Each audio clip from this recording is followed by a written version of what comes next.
Welcome to part 2 of Legend of Zelda Breath of the Wild on the Nintendo Switch. I'm gonna go ahead and eat something because my health is getting kind of low. Actually, you know what? There are no enemies between here and the next shrine.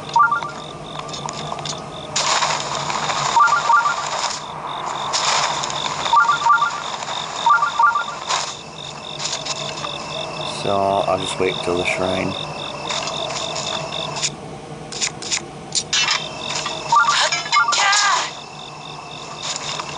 Sometimes these can be tricky to break. Rock salt, you can't really get much money for it. But you can use it with some ingredients that will increase your food, depending on what foods you use.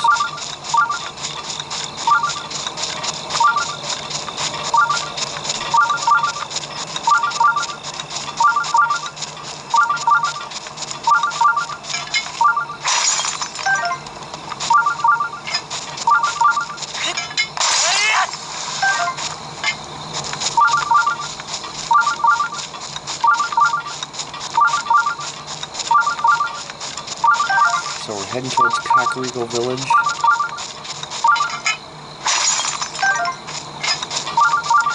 There's a couple shrines we'll be getting before we get there.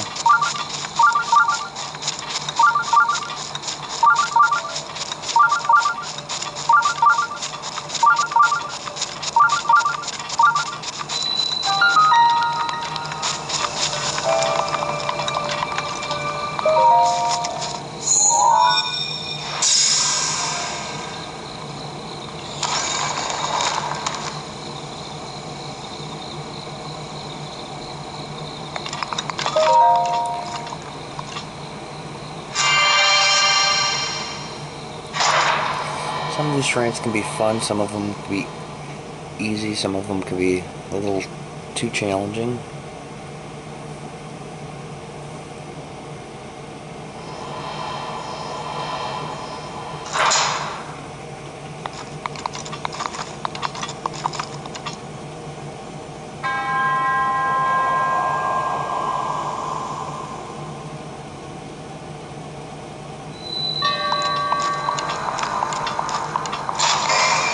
This one you just want to stand on the button, let the orb roll down.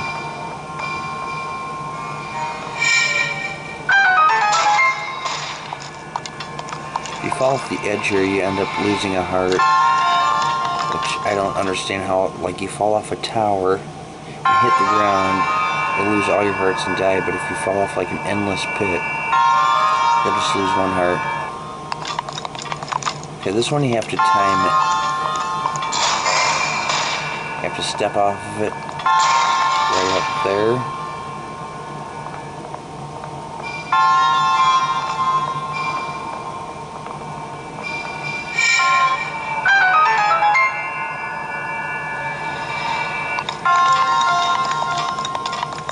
Here's another one you have to time it just right. See, if you miss, it'll respawn. It'll drop back out of that thing. Again, and fail again.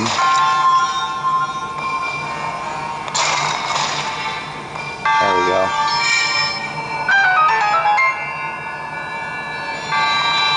Okay, now I want to get the treasure chest, but I can't reach it from here, so here's how you get it. There's actually a couple ways you can do it. Use magnesis to put one of these barrels up here.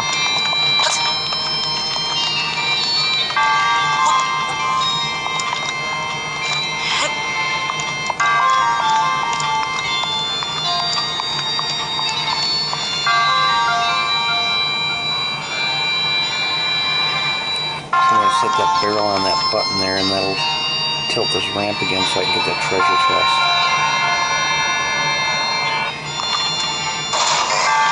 What I want to do is set a bomb here. Oh!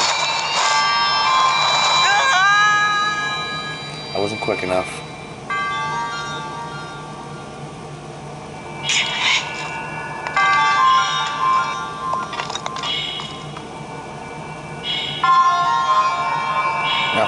fall again, I'd have to hurry up and eat something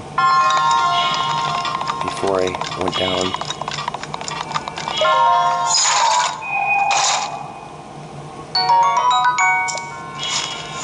Okay, so now I want to straighten this out, so what I could do is blow up that bomb. Oh, it's not on there anymore.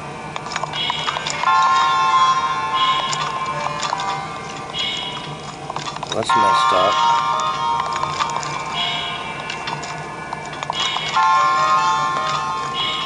I better eat something. At least something small, because I want to try getting back on there.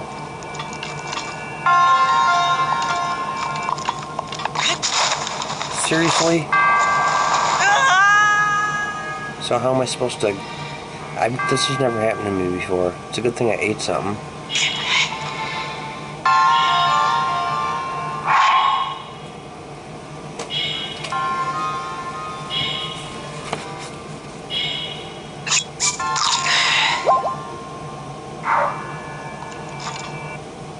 Maybe this will work.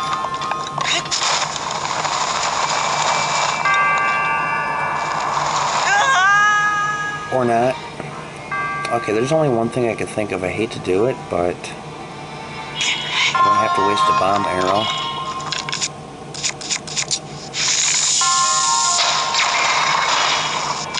And I've straightened it out. Okay, now I'm going to show another way you could do it.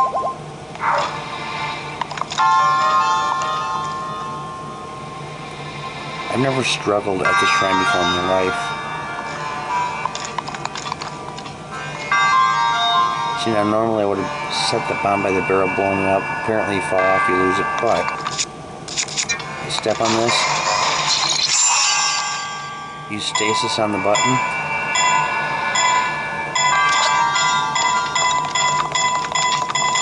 you can still get up here, and the stasis runs out, it will straighten back out. So there's two different ways to do it. I was just lucky I had bomb arrows.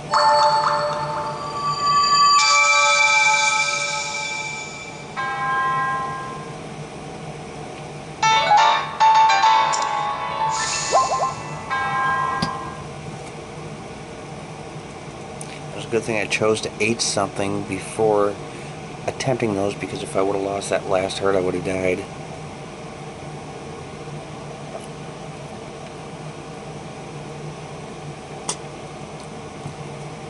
And I like to try making it through the whole game without dying. I usually do.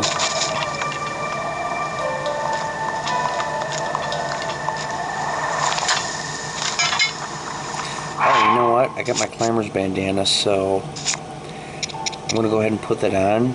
Not only will it make me climb faster, but you also notice the strength is a 3. So it'll bring my strength from a 4 up to a 7. It makes me a little stronger too.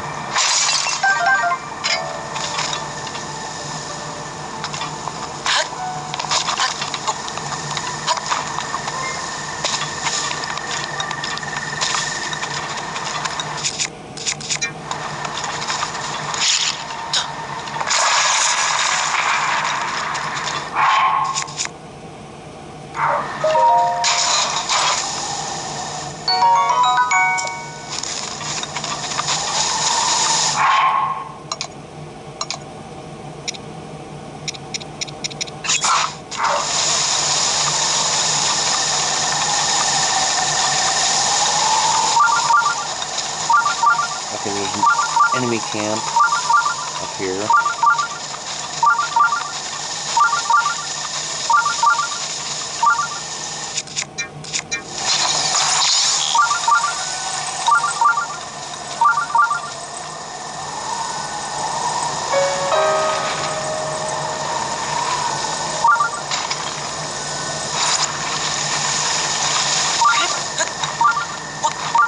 They're all sleeping right now, though.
cook stuff if I want to. See if I really have anything worth cooking.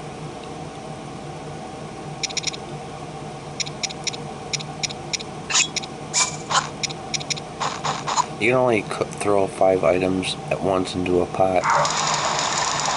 It's the most you can hold.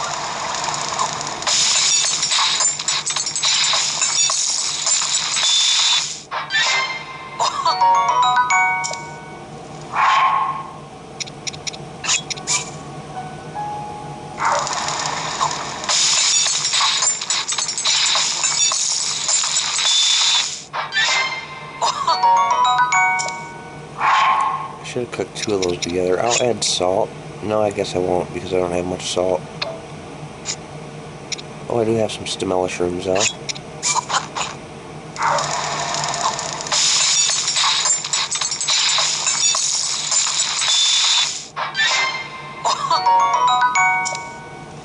So when you go in your inventory, you can hit the Y button and it'll sort it out. So it's got like all the foods, and it's got all the mushrooms together. Got all the gemstones together, all the monster parts together, all the ancient parts together.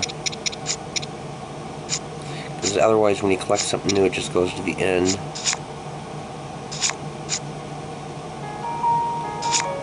Same with this, you could sort it and it will put all your stamina meals together. All your cooked foods together that aren't like special effects. And I guess these are foods I didn't cook, but they are cooked.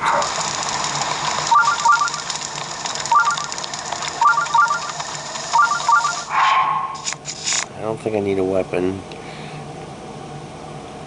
Well, you know what?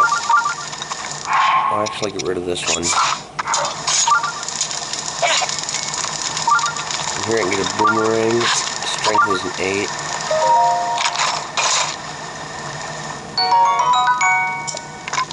So you could throw this. You gotta press the A button to catch it. But it's not as helpful in this game as it is in the original Zelda game, because if it hits a cliff or something, you'll lose it and you have to go look for it.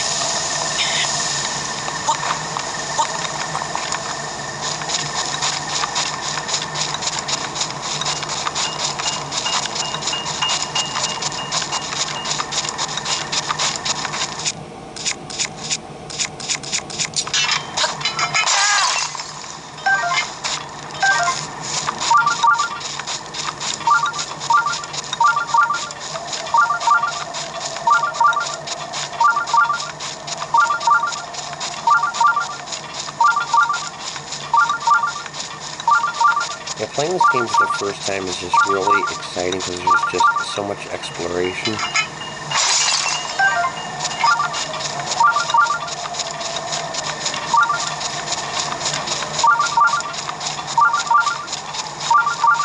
And even playing it for the 30th time, I'm having fun.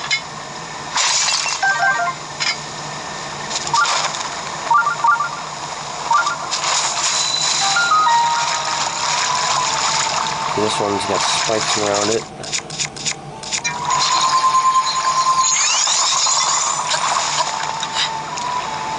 That music you hear is the stable right there. We'll be visiting that after the shrine.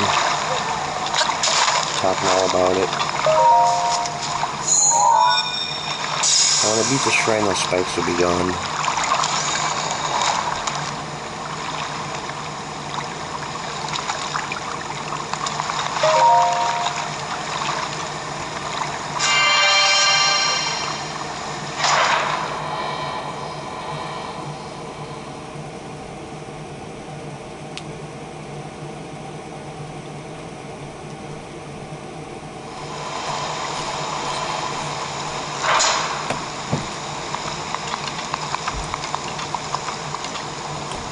This one's kind of fun.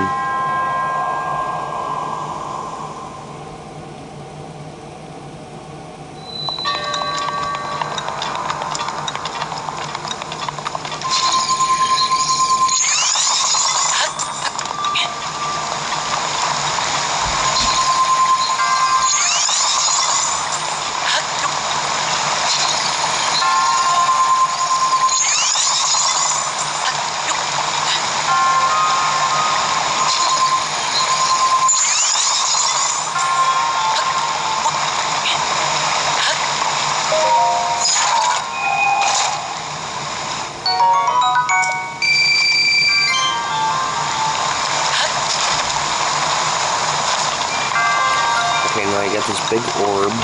You're holding on those things up there. What you want to do is guide that orb into that hole there, using Cryonis blocks.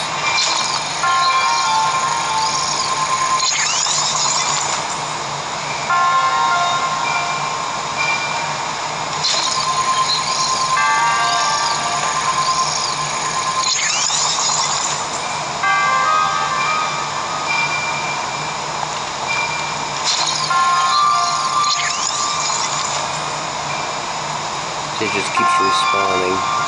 Oh, that was weird.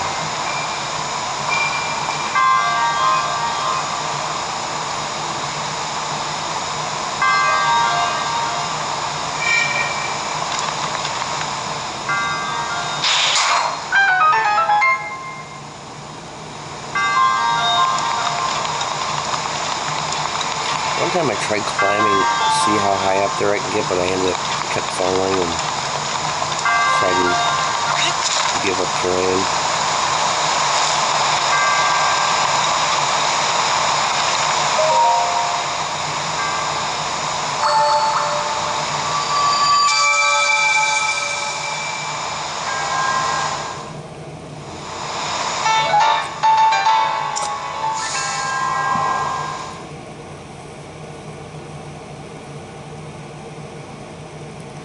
I've got 3 spirit orbs, beat 7 shrines, I got 7 Korok seeds, and I've got 70 rupees. That's what all the numbers mean there.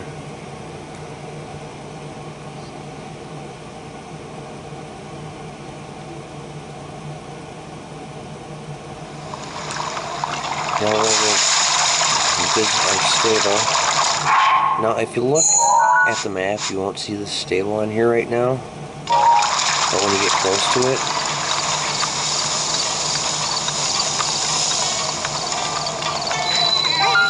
name appears for the first time, it'll be on your map. Now there are dozens of stables throughout the games, like every region has at least 1 stable. I know the Akala region up here has 2 stables. I think that might be the only region that's got 2, but other than that, every region has 1 stable except for Great Plateau region. At least as best as I can remember anyway. So anyway, each one of these stables has a shrine next to it, like really close to it, so if you want to go to any specific stable, you can go right there. The same with the villages. Every village has a shrine either in it or near it. So if you want to go to a village, you've always got a travel gate. We're going to talk to this guy right here, Beetle.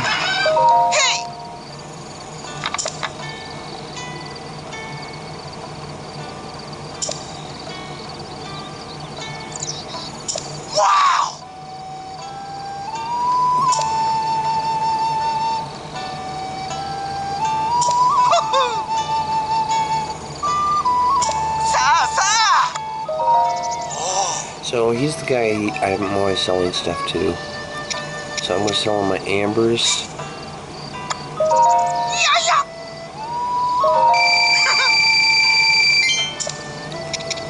Sell him my opals.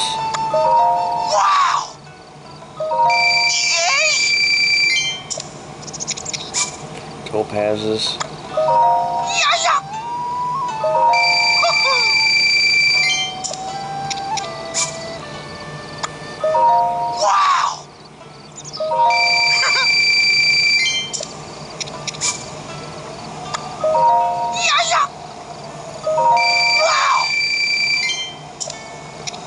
Okay, now the ancient parts fetch a pretty good price, but they're more valuable for upgrades later on in the game, so I'm going to keep those. The bat wings I really don't need.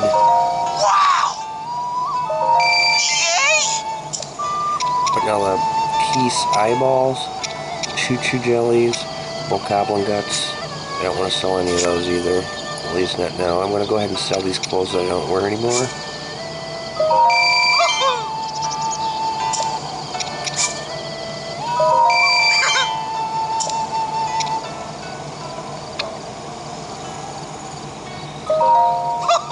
You can buy stuff off him now. Every stable he sells arrows. I usually buy arrows off them at every stable I go to.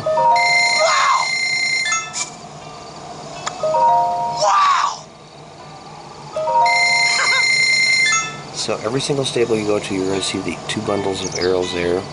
As for the other 3 items, it's different at each stable depending on what stable you go to. So now, anytime I come back to this stable, he's going to be sold out of these arrows since I bought them off him. But when I see him in a different stable, he'll be restocked.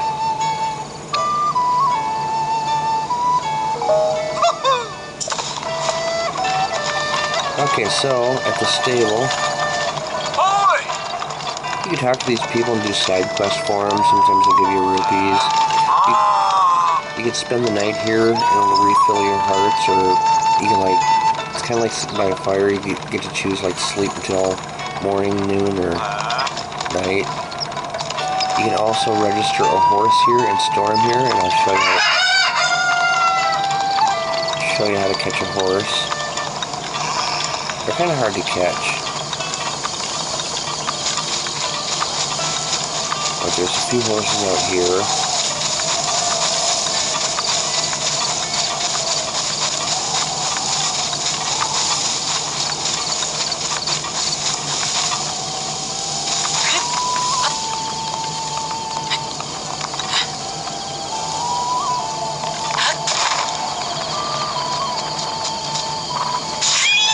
Seriously? Okay. If you can't catch him that way, I'll use an ice arrow.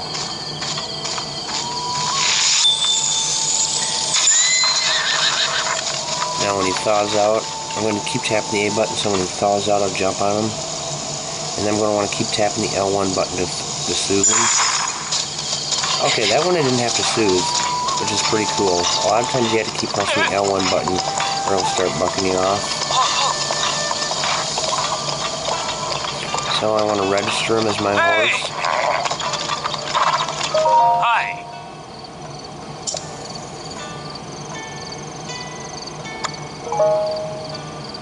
Hey.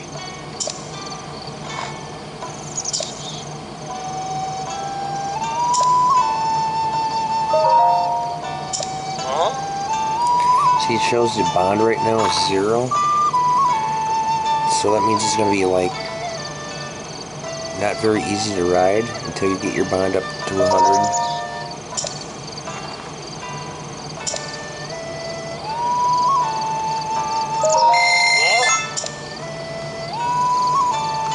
I usually name my horse after a Nintendo legend, such as Shigeru Miyamoto, the creator of Zelda, Mario, and Donkey Kong, and some of the other legends like Hiroshi Yamauchi, who was the president of Nintendo from 1949 to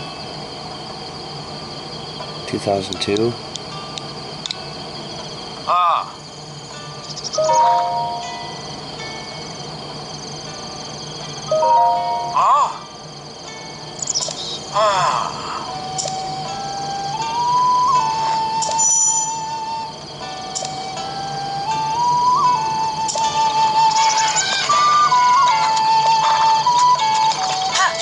Okay, so now we're gonna head towards Kakariko Village.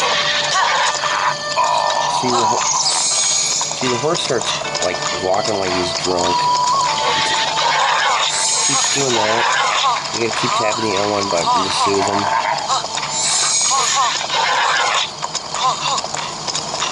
It's just really tedious.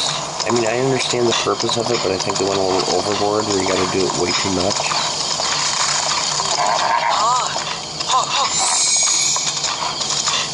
I mean, it's almost like, imagine playing a Grand Theft Auto game and you had to stop every 2 blocks to get gas.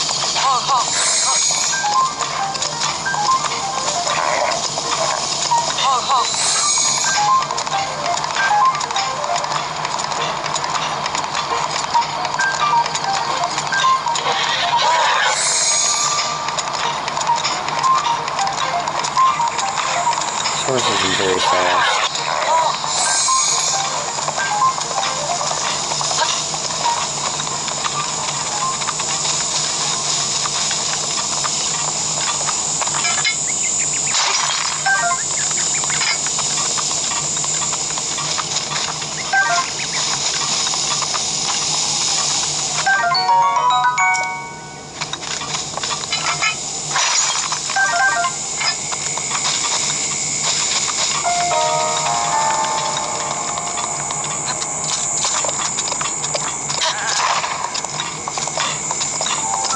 goats won't charge at you when you're on the horse either, which is pretty cool.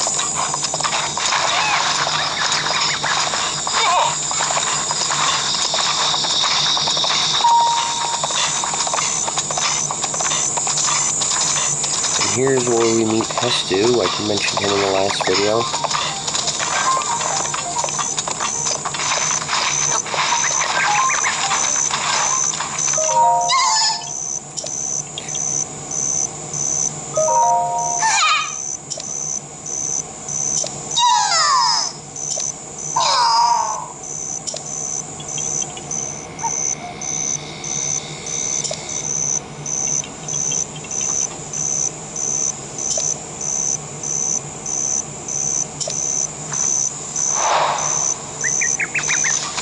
I already explained what he does, what Hestu does, but if you don't remember, if you didn't see the last video, then it'll be easier just to show it since I'm here.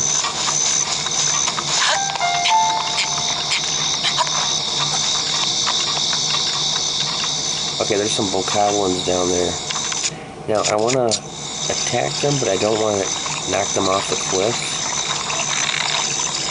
because I want to get their guts out of them.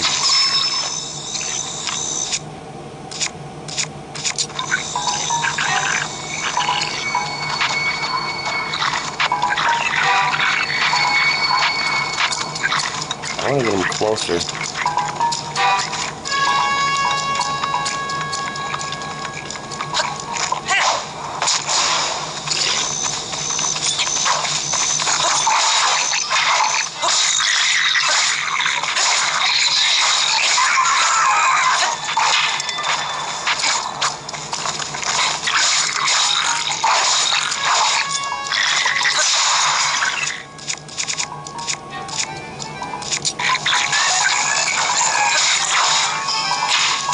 I hate when they do that.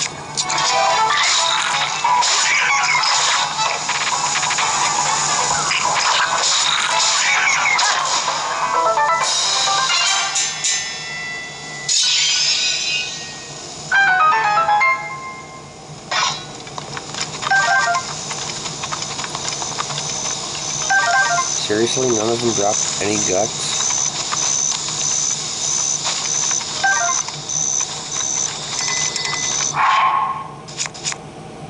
Yeah. Oh, that was a good shield too. Damage. See, I hate that when you kill creatures and you don't get anything out of them. It's like Castlevania 2 Simon's Quest to kill enemies. Sometimes you get a heart. Sometimes you don't. I mean, that's not right that you don't get rewarded sometimes. I mean, that'd be like playing a baseball game. Sometimes you hit a home run, but they're not going to give you any runs for it.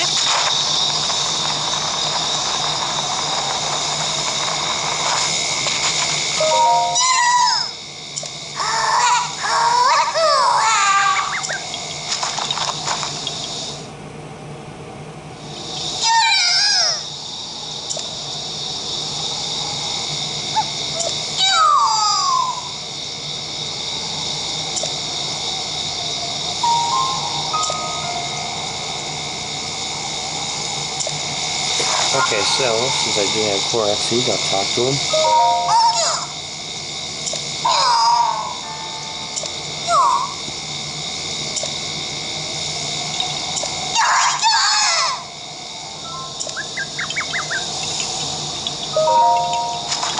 Okay, so I give him one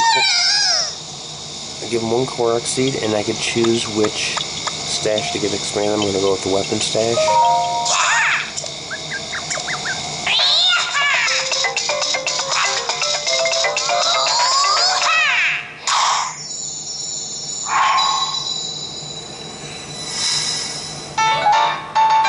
Now I can hold up to 9 weapons.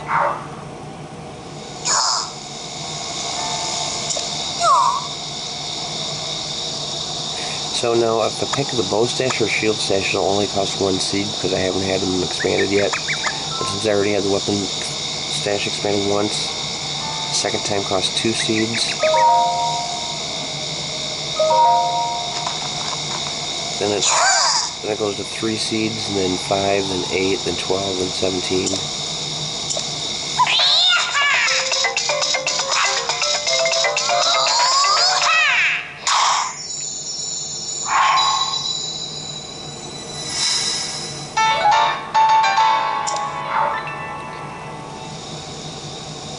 But unfortunately, you can only get it expanded twice, or can only do 2 expansions at this spot.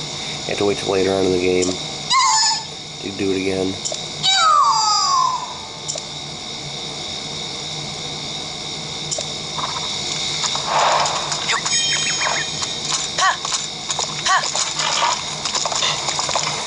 Okay, now we're going to keep heading to Kakariko Village.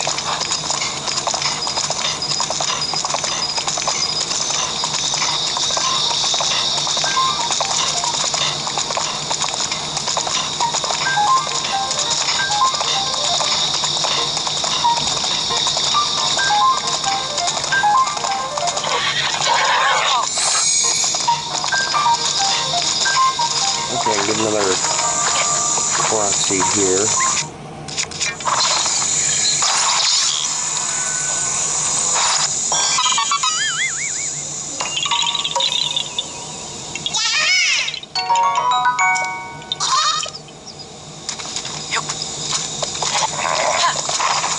Oh, wait a minute. What about this tree here? Oh, that's weird. I don't recall seeing anyone sitting around the tree.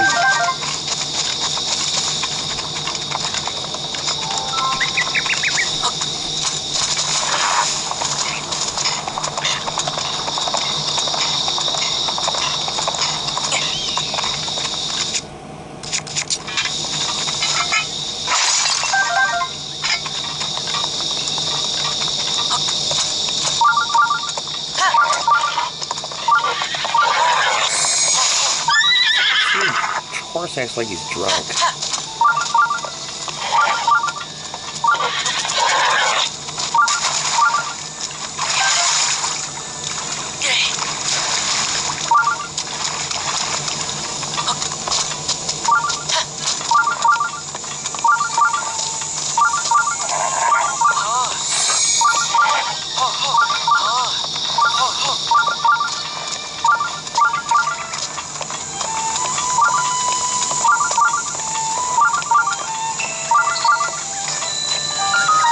Kakariko Village.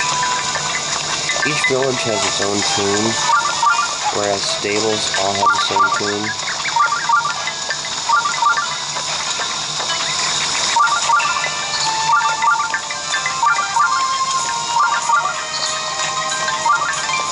Okay, I'm going to leave my horse right here and go up this way.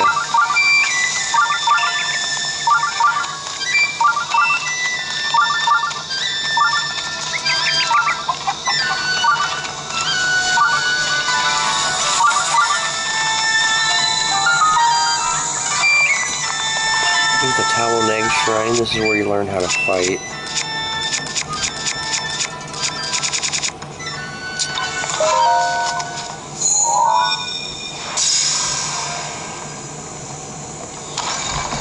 This is where they teach you some like little tricks. You'll be fighting against a Guardian Scout. But he's pretty easy because they're pretty much tell you what to do on how to fight him. And throughout the game there are shrines that are tests of strength. There's minor tests of strength, modest, and major, where you have to fight Guardian Scouts. And the first time I ever played a minor test of strength, I didn't think there was anything minor about it. I thought it was like really hard. But it's just a matter of learning.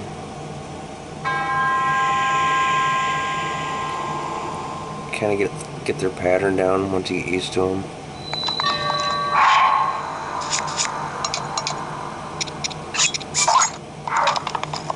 Get a shield in one of these treasure chests. Right there, it's an ugly one, but kind of strong.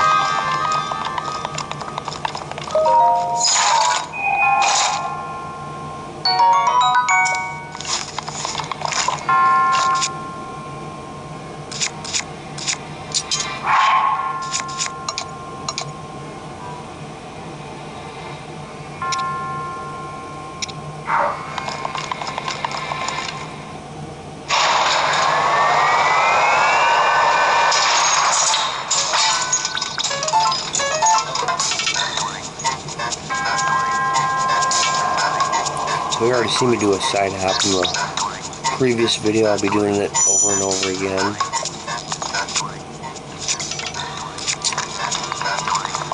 It's pretty good. Works out pretty good. Oops, didn't jump fast enough.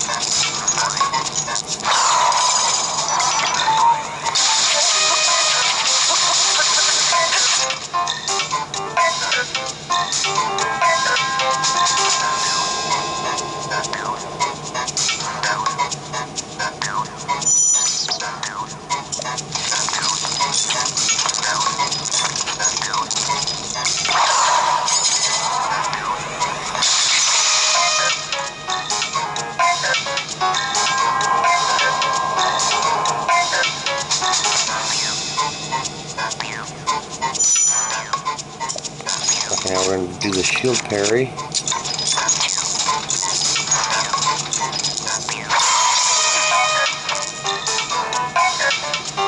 Okay, now there's the charged attack where you just hold the attack button down for a few seconds and release it. You don't want to be standing too close, you don't want to give them time to hit you.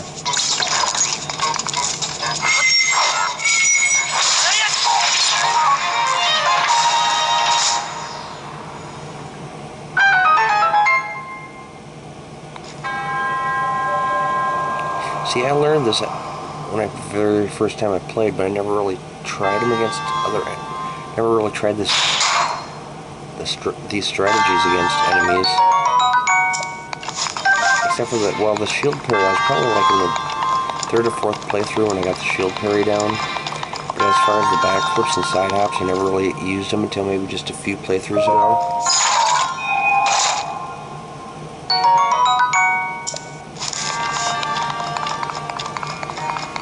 And I discovered that they make a big difference in battles.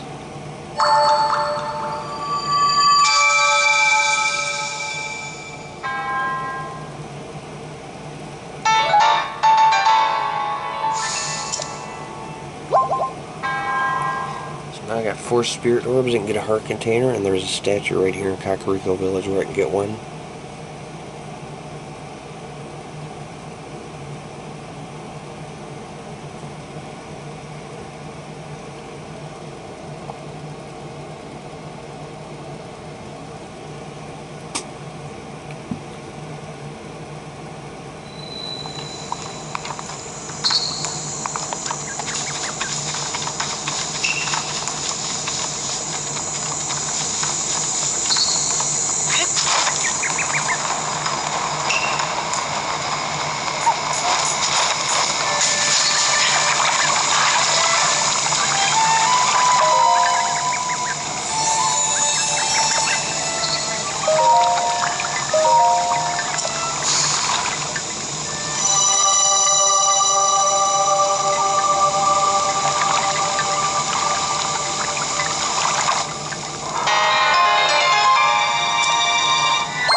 Okay, now we're going to go visit Impa.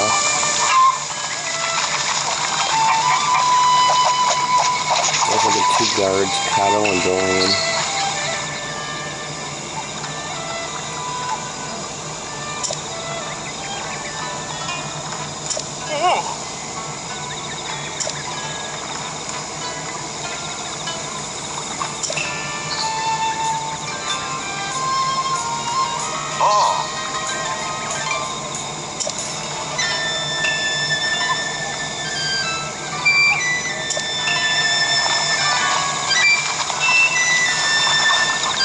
Okay, this is really annoying. Okay, it's bad enough you got all this reading to do, but then they have this useless conversation here where you have to sit there and read through, so I just skip through this conversation.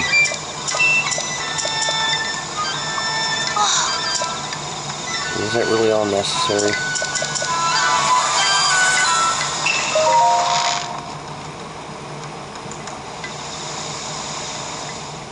So, you're finally awake. It has been quite a long time, Link.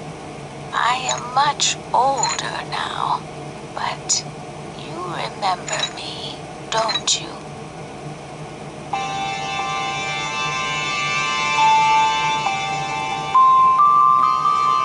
So first we're going to have some reading to do, and then she'll actually tell us the story where we get to listen to it.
Okay, so we're ready, so we're going to go ahead and talk to her again.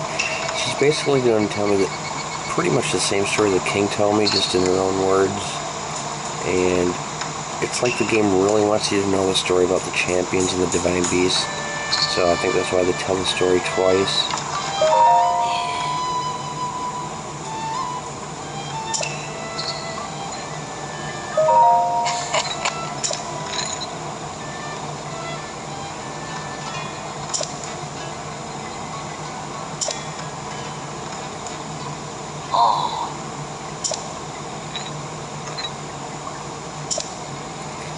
So here we go.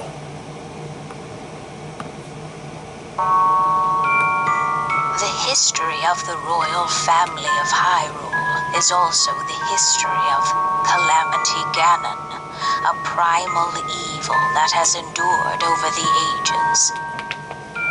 This evil has been turned back time and time again by a warrior wielding the soul of a hero and a princess who carries the blood of the goddess.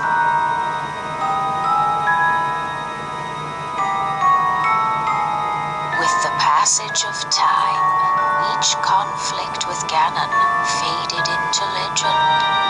So listen closely as I tell you of this legend that occurred 10,000 years ago. Hyrule was then blossoming as a highly advanced civilization. Even the most powerful monsters posed little threat to the denizens of the realm. The people thought it wise to utilize their technological prowess to ensure the safety of the land should Calamity Ganon ever return.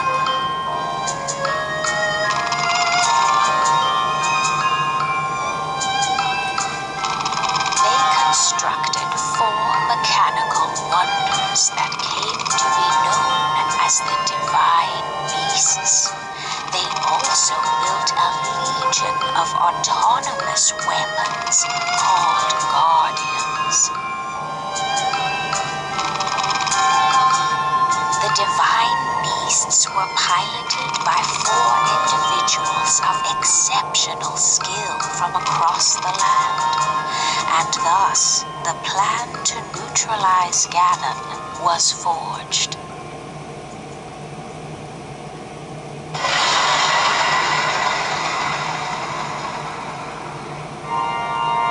Upon Ganon's inevitable return to Hyrule, the princess and the hero fought alongside these 4 champions against this ancient evil. The Guardians were tasked with protecting the hero as the Divine Beasts unleashed a furious attack upon their terrible foe.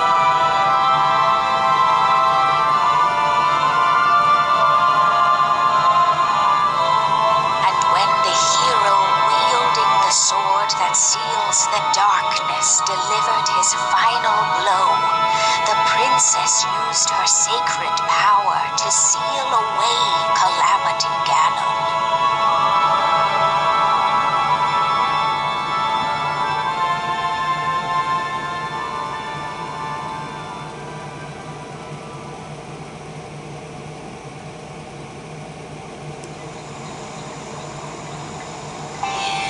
Well, looks like the Impa's voice ran out. We gotta go back to reading. See, I don't understand why they do this. Why couldn't they just have the whole thing talk?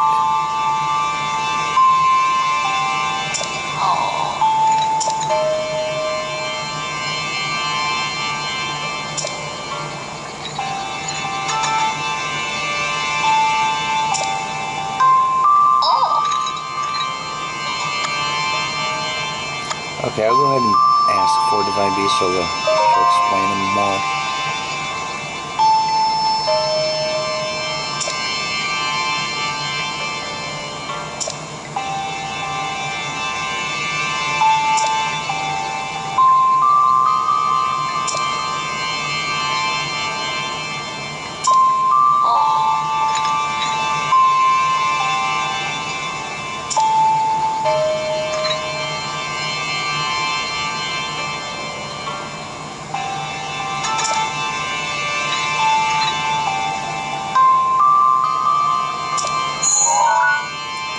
That's where the Divine Beasts are located.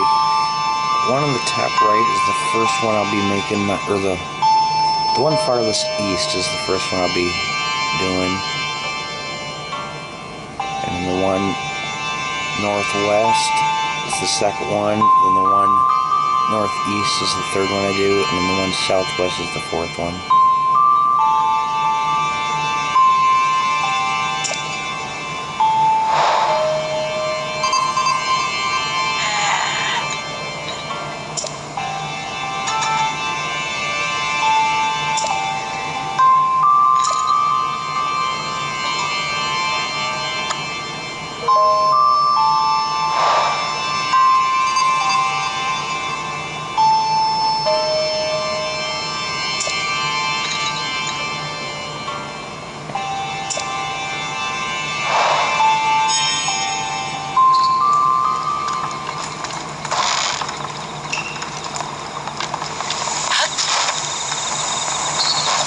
Okay, let's take a look at Kakariko Village here. There's the entrance I came through, down here.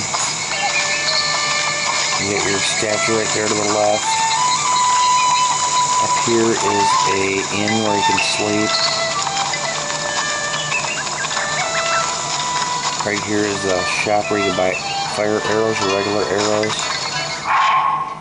See how many? I got 19 fire arrows, that's pretty good. This is another exit to Kakariko. So the entrance I came in was through this way. Now if I were to go out that exit, it would take me out this way. And at some point I'll be going there, but not right now. Here you got the food shop.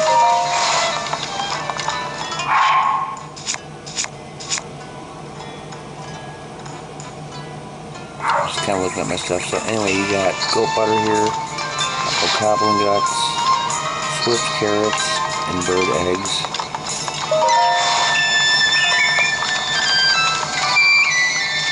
And there's a pot to cook in. Oh, right here next to Impa's place. You notice there's an apple missing. Of course, if you add one, you probably know what's going to happen.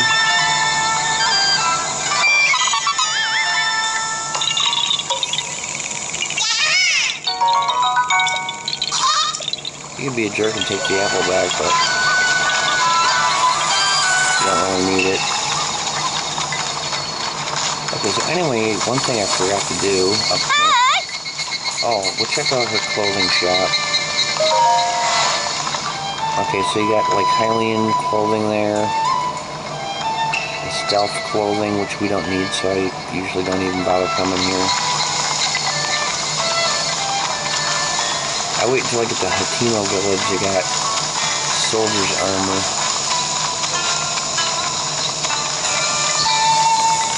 Okay, so back here, we're going to see the first fairy fountain of the game. There's 4 total. If you go up by the shrine, but you go behind it. And if you go slow enough, you might see a rabbit. Slow down when I get up here. You might see a glowing white rabbit. If you do, you can shoot with an arrow and get rupees out of it. also hit it with a weapon and get even more out of it. Oh, there's one. They're hard to hit though with the weapon.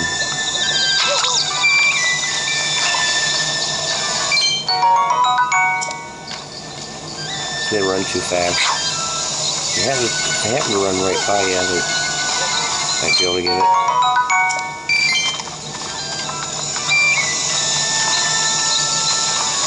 Okay, and then you got these white fairies up here. You want to crouch down and sneak up to them and catch them.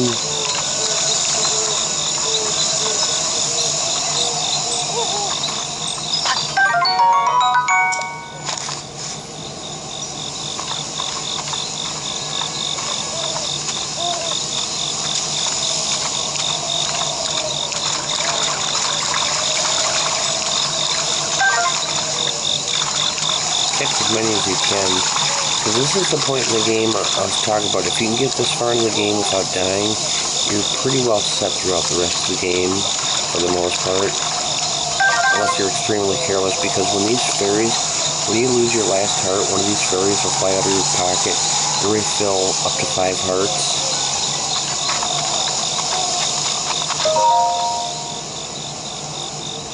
So they're kind of like health insurance.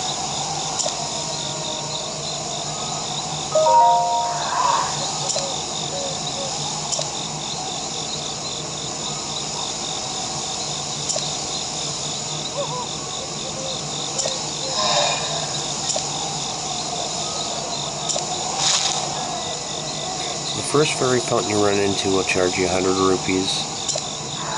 The second one charges 500. The third one charges 1,000. And the fourth one charges 10,000. No matter what order you get them in.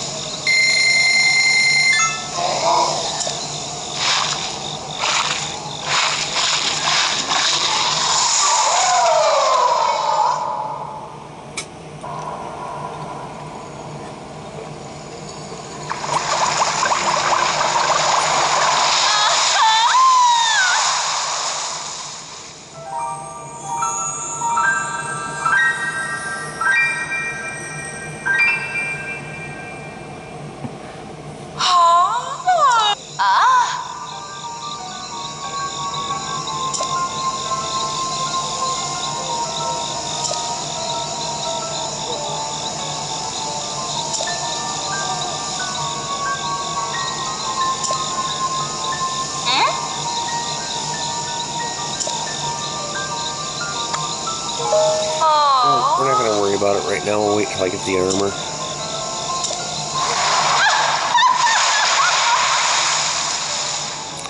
Each fairy fountain also has a shrine kind of nearby, or a tower, or... If you catch these, you want to catch them too, because there's a side quest I'm going to be doing later on in the game which requires having 5 of them.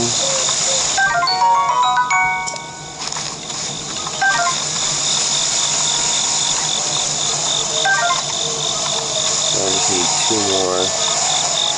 You can buy them off Beetle too at some of the shrines.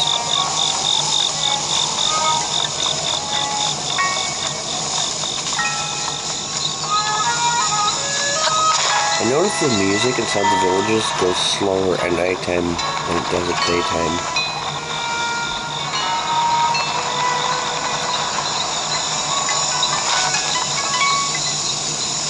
I don't want to sit by the fire.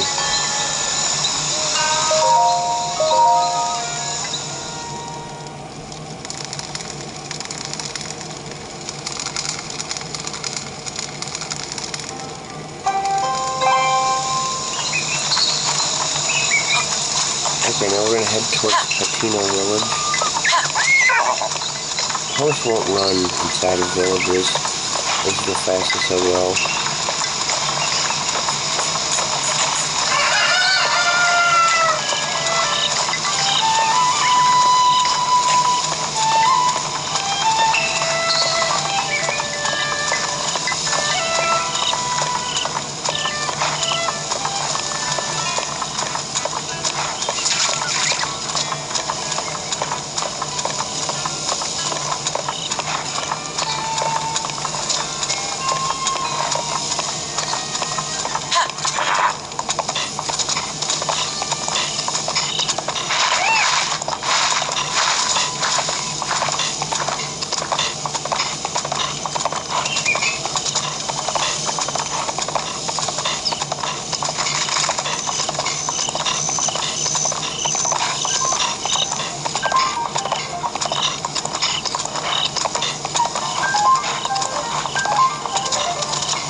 see someone standing out here in the field.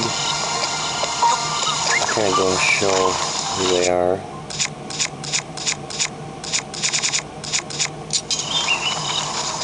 See some random people just standing out in the grass that look kind of odd. They probably are odd. Oh. Their names are Traveler.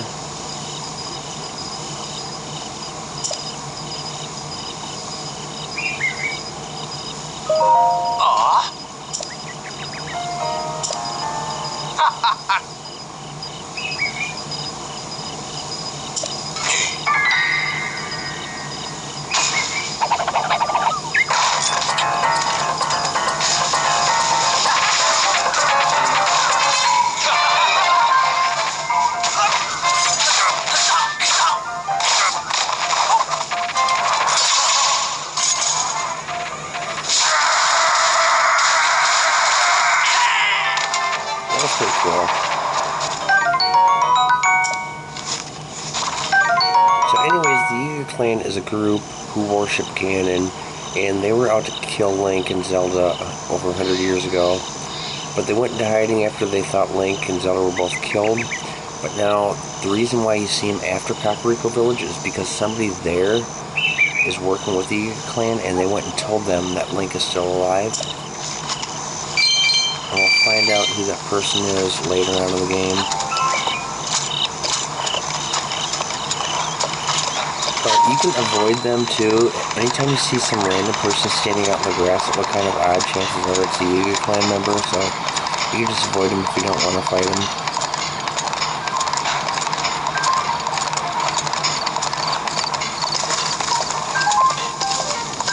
Okay, now we're going to turn up this road to head towards Hateno. There's going to be some choo-choos dropping out of the tree up here.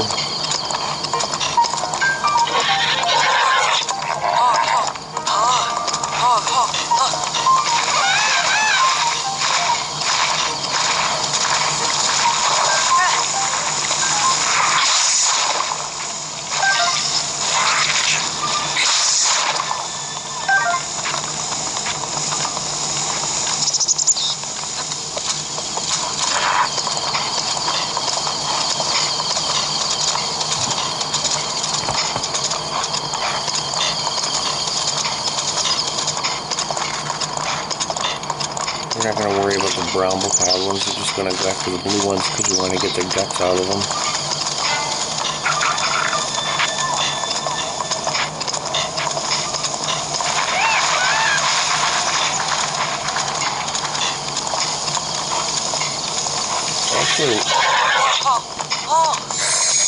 Actually like more like a green color, but according to the game, they're blue.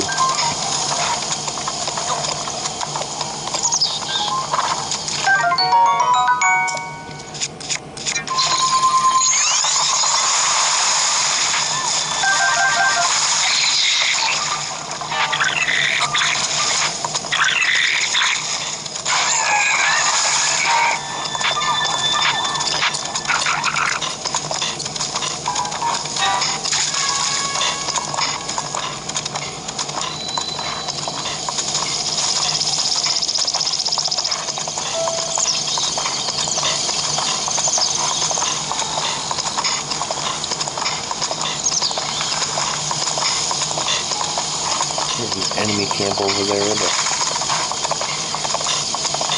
we'll get that another time.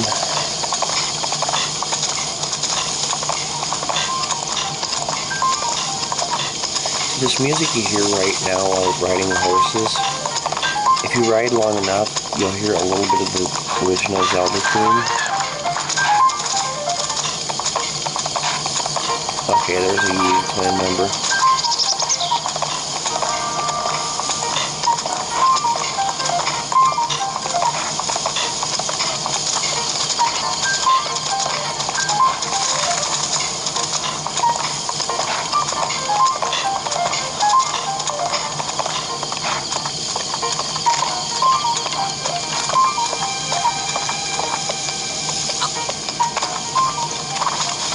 Some bokoblins around here.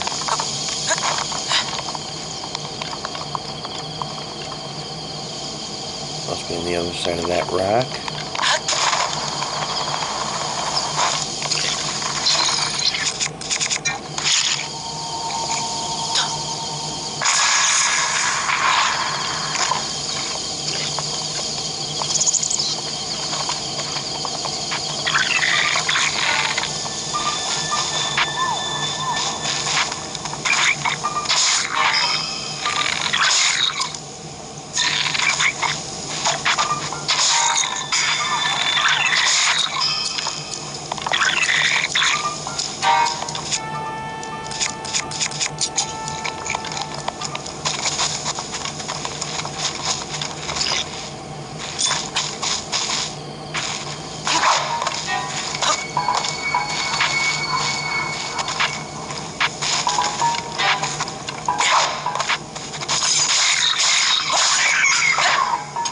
See, I don't want to hit him towards the cliff because I was hoping he dropped some guts.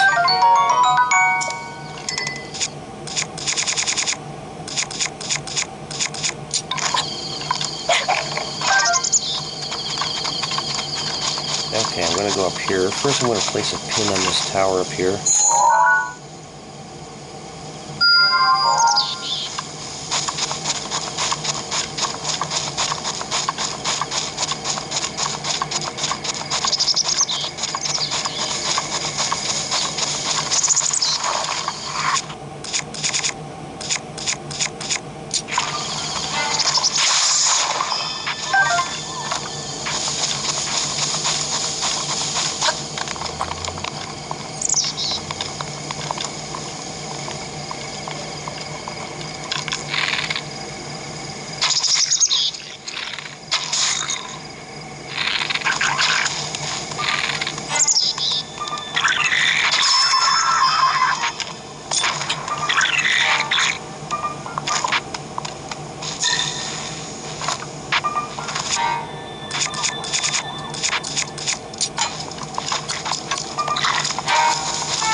Idiot.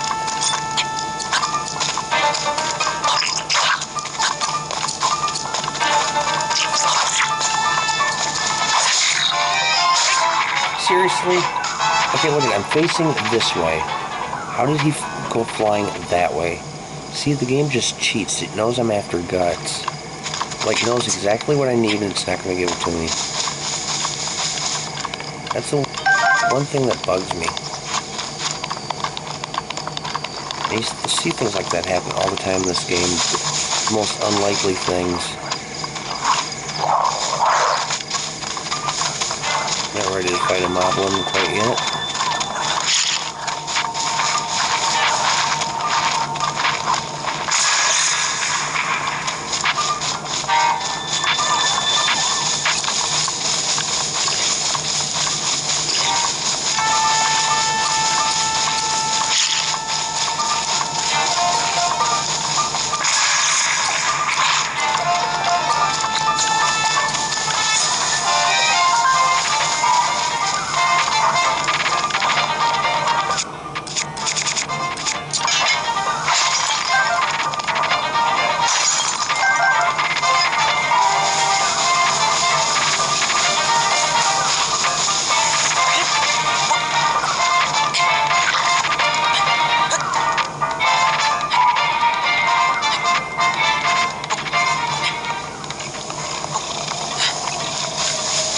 There's going to be another blue bokoblin up here.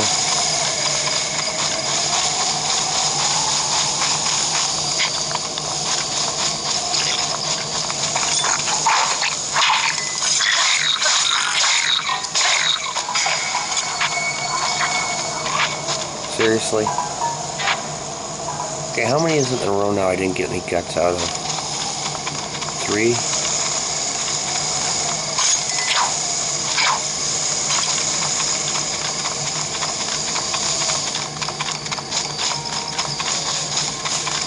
See, the same thing happened with Guardians too. When you kill Guardian Stalkers, you normally get ancient cores out of them.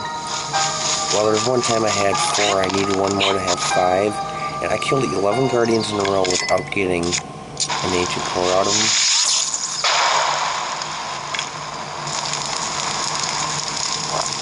I mean, there's just some things in this game that really, really just do things that really irritate.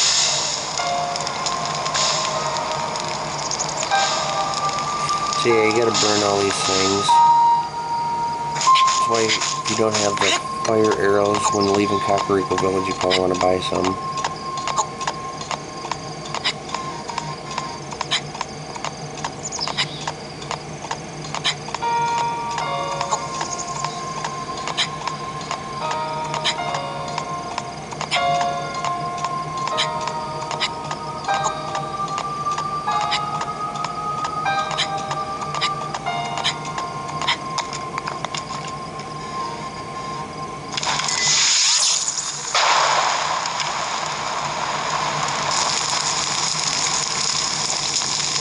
bow is about ready to break, but I'll be able to get another one at Latino Village.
Got to equip another bow.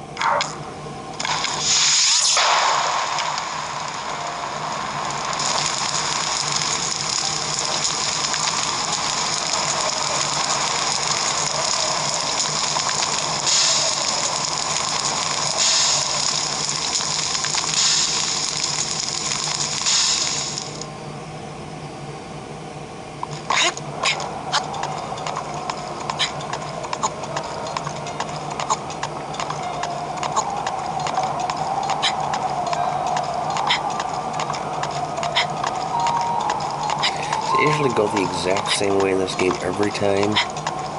I just get the same shrines, in the same order up to a certain point, the same towers. It gets to a certain point where I start doing the shrines at random.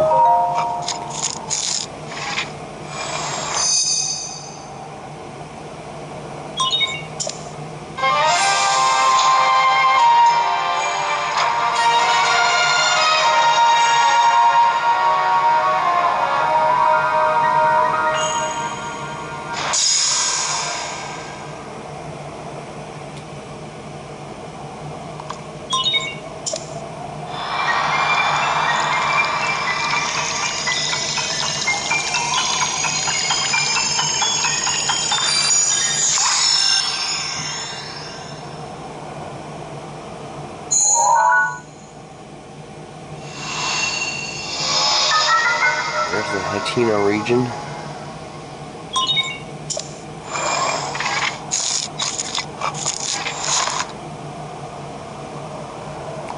Up here you can see a couple of the divine beasts.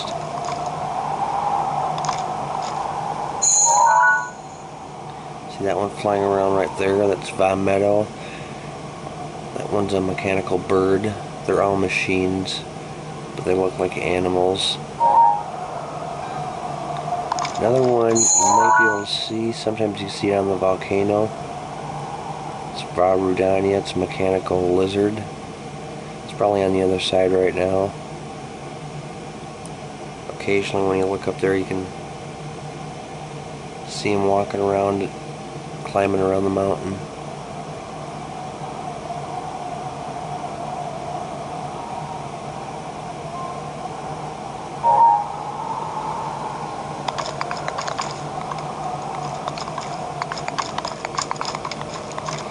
Okay, now where's my horse? Oh, there he is. Can't see him, but I can see that patch of land.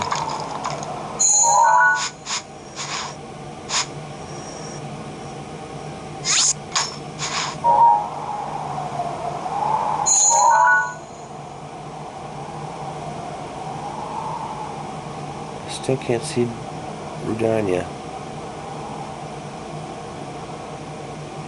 I'm not gonna waste all the video though, looking for him.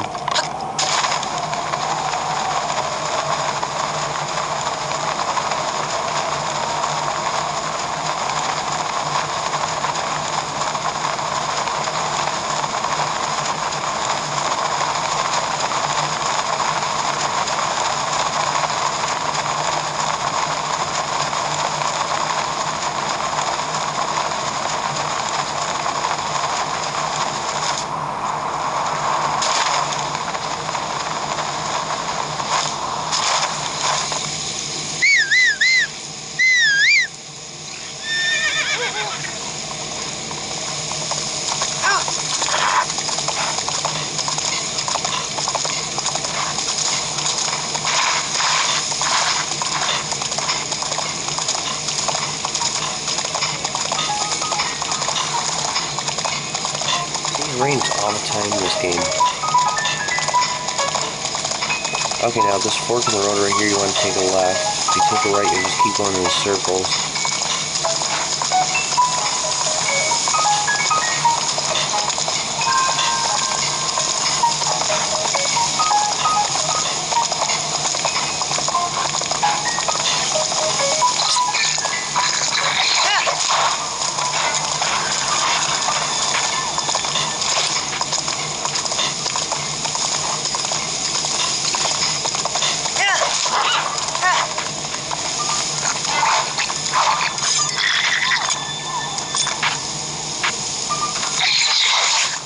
Jumped the wrong way.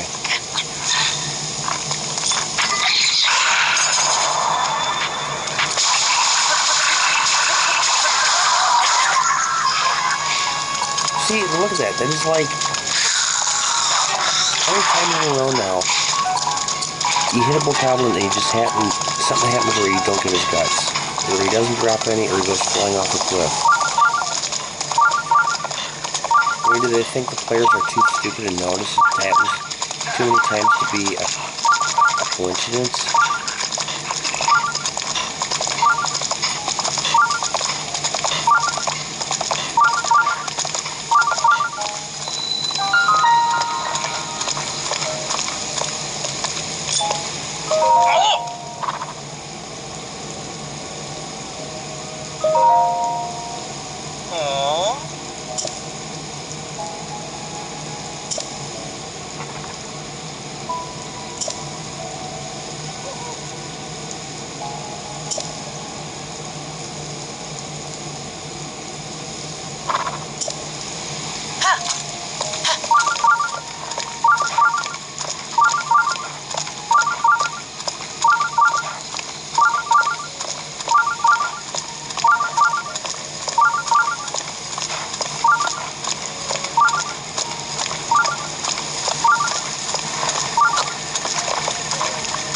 Okay, so let's go to... Actually, we'll go over here first. Okay, here's something else that really bugs me. Okay, that time she didn't do it. She just said that'll be 200 rupees, which is fine. But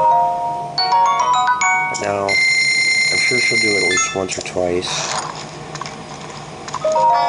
See, look at that. Hold on just a second. Okay, let's see here. Thank you for waiting. I mean, why do we have to be punished sitting through that?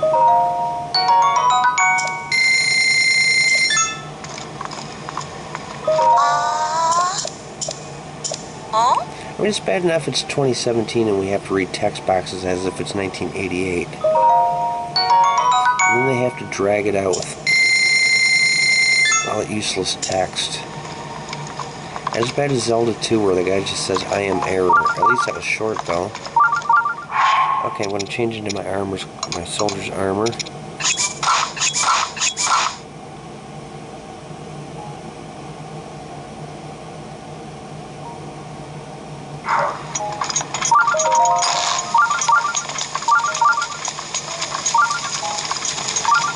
I'm going to do the shrine up here.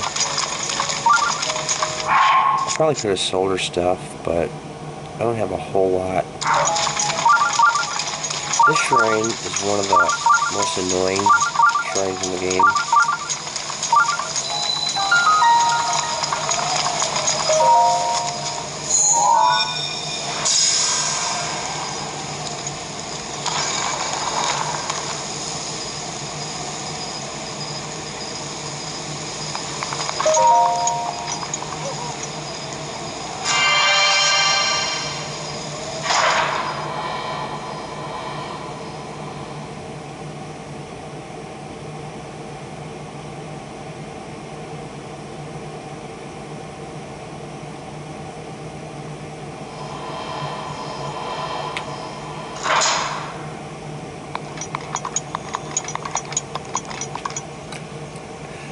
This one took me so long to beat my first playthrough. I would try like 3 times in a row, I'd give up, come back to it another time, try 3 times in a row again, then give up. I mean, I must have done this like 50 times before I finally beat it. So, you don't use your joysticks, you don't use your buttons, you just tilt your controllers, your Joy-Cons. That's how you move this orb through the maze. You don't want to go too fast or it'll roll out.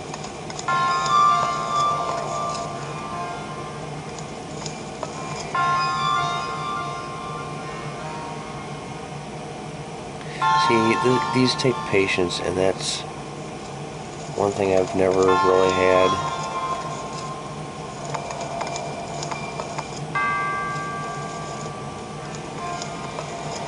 See, this is where I used to have the hardest time, is trying to get the orb up here. Cool. Got it the first try that time. And you notice I tilted that thing downward. I'll show you why in a minute.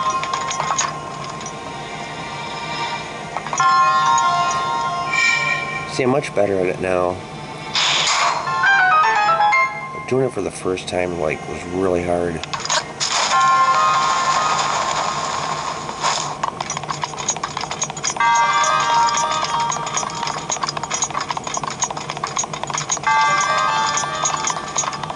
Okay, so the reason I put that down is so I could do that and get to it. Because there's a treasure chest with a bow in it.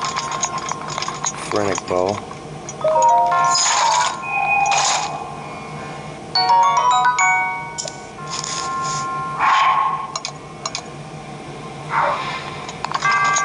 And now to get back over there, I'm going to go through the top.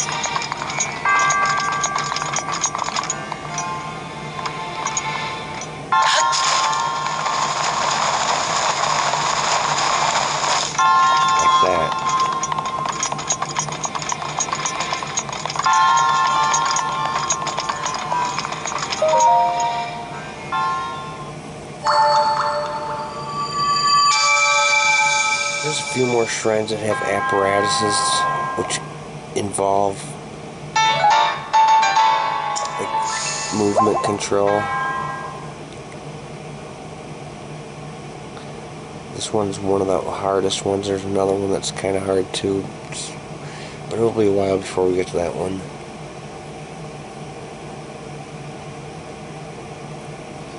One's way up in the northeast next to the one of the stables up there.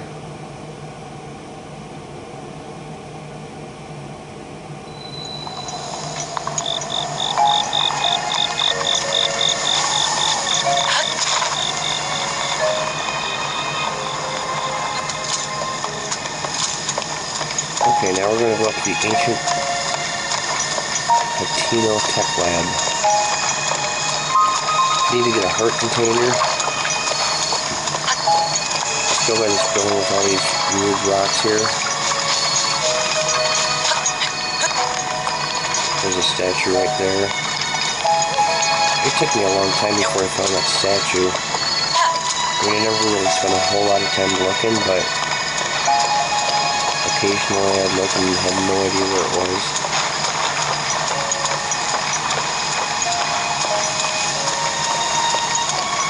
You can buy a house here in Hatino Village, which we will be doing at some point in the game. You can store weapons there. Well, you can store up to 3 weapons, 3 shields, and 3 bows. There was quite a few playthroughs before I found out about that too.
Okay, this is like a really long conversation, so I'm going to skip through it.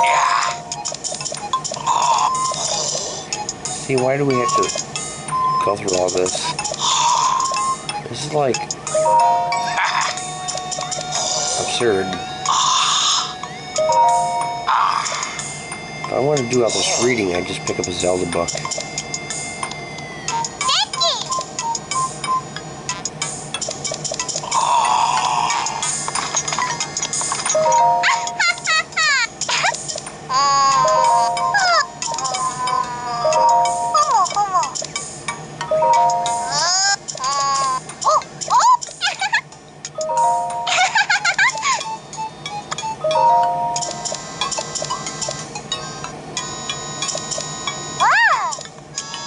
Okay, so now what we have to do, we're going to need a torch.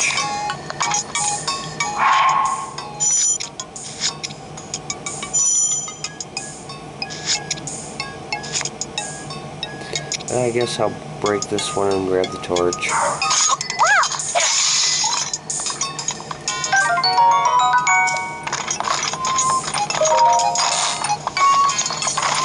Okay, so now what we have to do is go down to that blue furnace.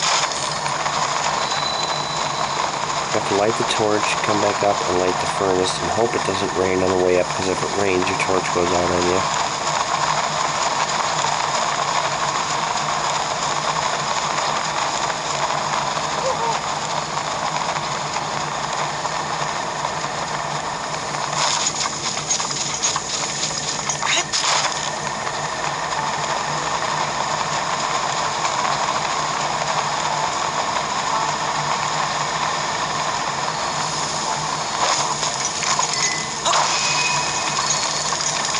Okay, so you want to start heading up there. What you want to do is light the lanterns on the way, because they're kind of like checkpoints.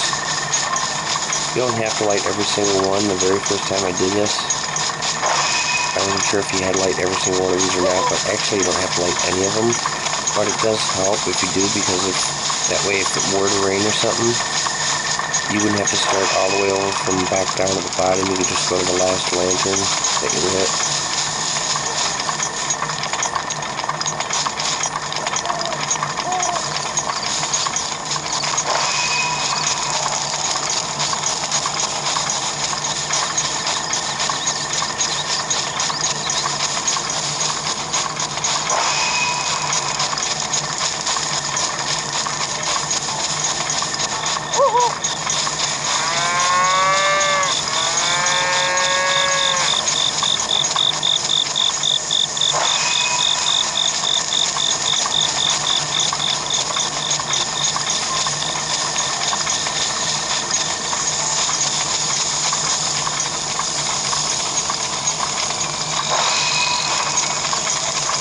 This is kind of a long, tedious process.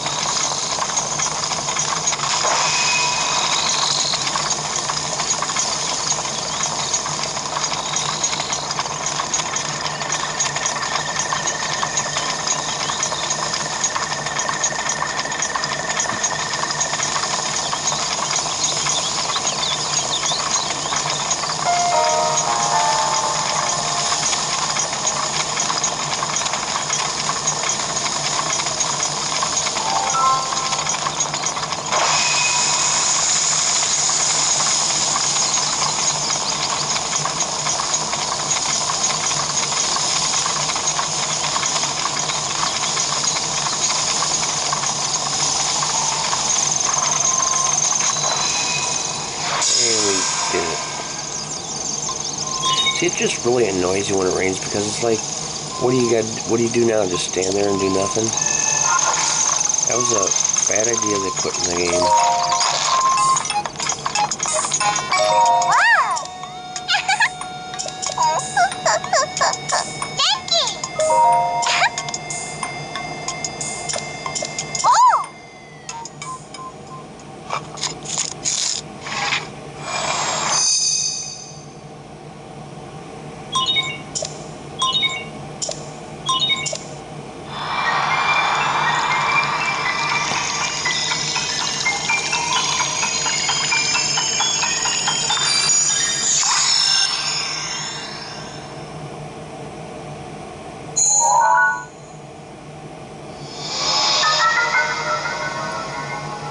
added the camera to my Sheikah slate. In that camera are 12 pictures that have already been taken. Some empty slots where I could take pictures.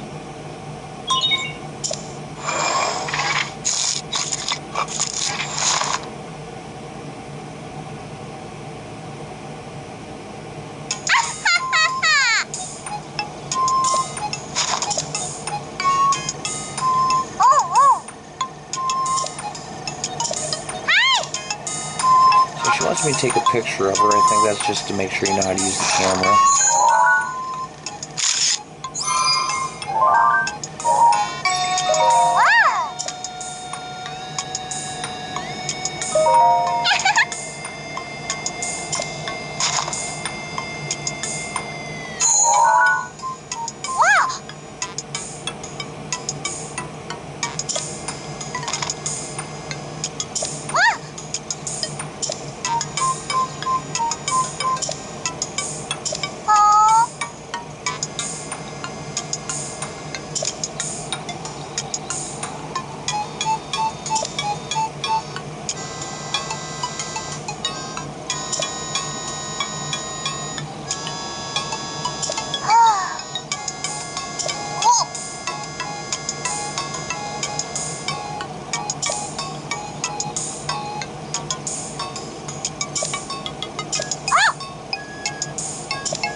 Okay, so now I gotta go back and talk to Impa.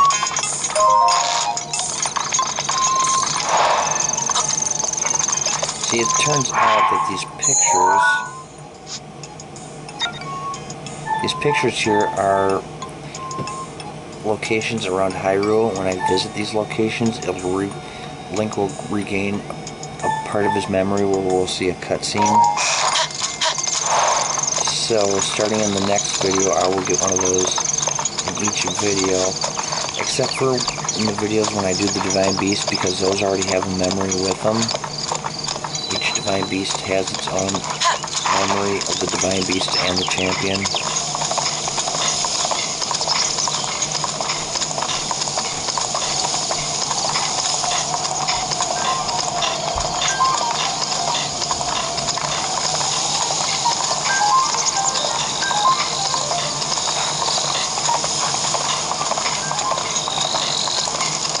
Let's see if we can take this turn here at full speed.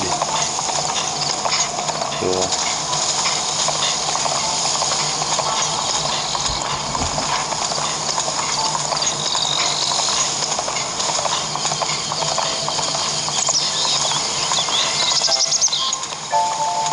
Oh, we gotta slow down now.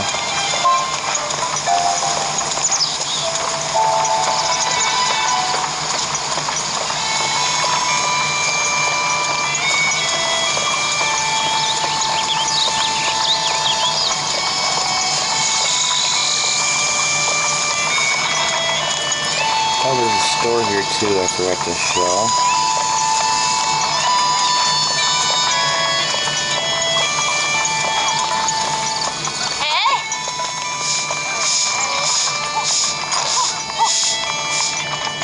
You can buy bomb arrows here, but they're pretty expensive. You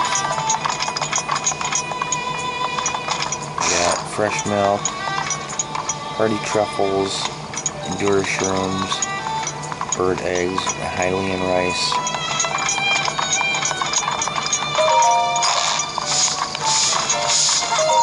Hi, you idiot. I didn't want to talk to you.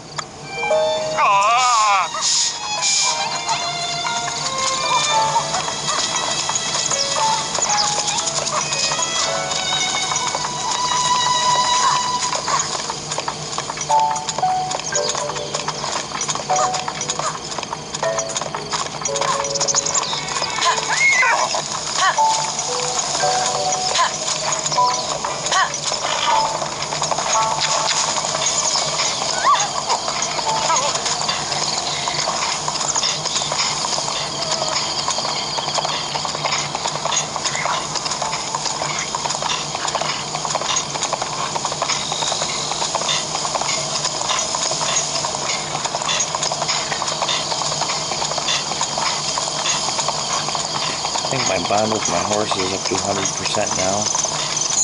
You know what, I guess I can remove that pin. I don't need it anymore.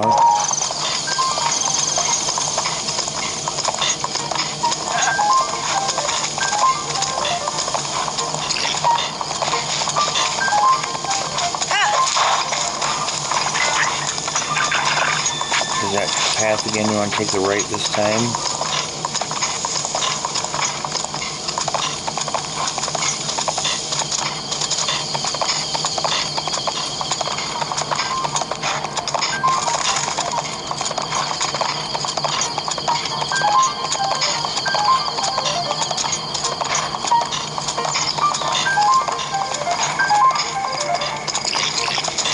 Oh, there's that blue bull problem pack.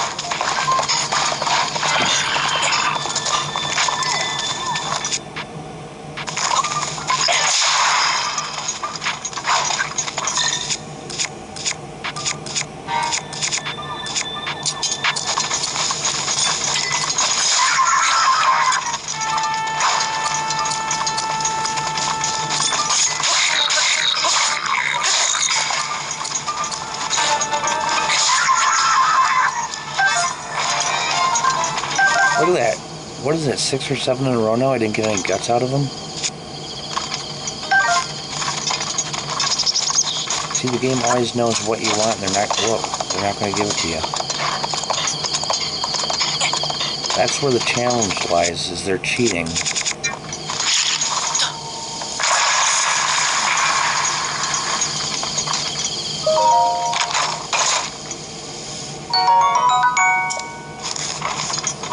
And that's not very fair challenge. That's something you'd expect to see in an LJN game.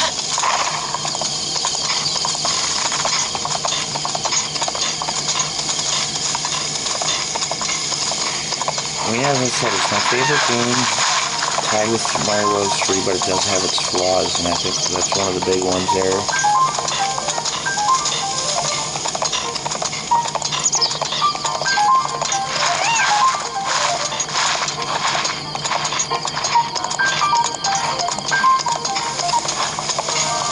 I'm not sure if I'm maybe going to get that camp over there.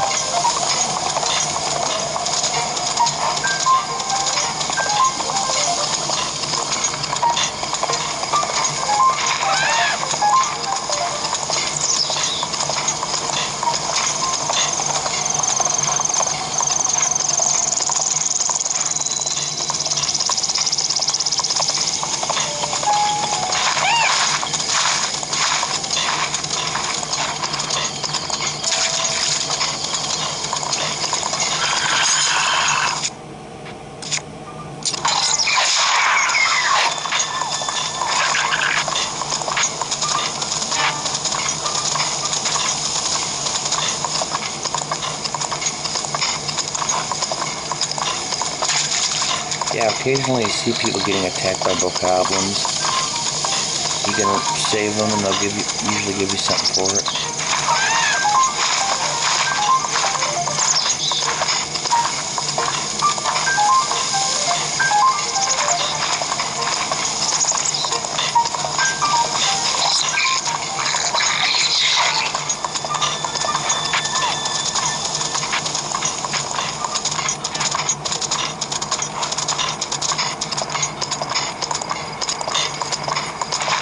Okay, we're going to go back to Dueling Peak Stable and put my horse away, then I'm going to just transport to Kakariko Village.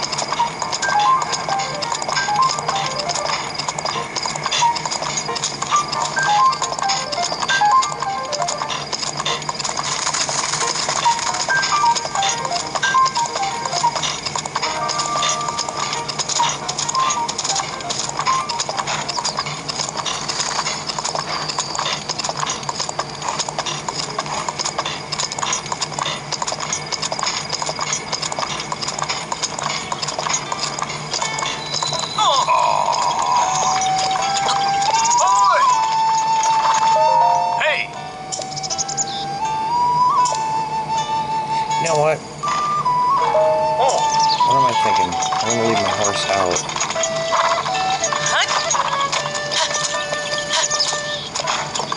Come over here, because I'm going to be coming right back to this. Talk to the beetle again.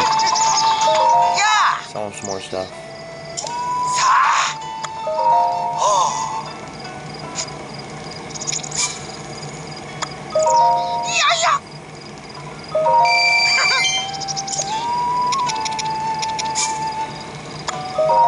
Wow.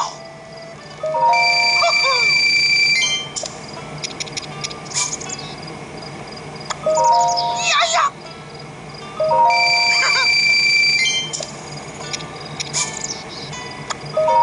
Wow. Wow. Might as well sell the silent shroom because I never use them. Never use these either. Yeah, yeah.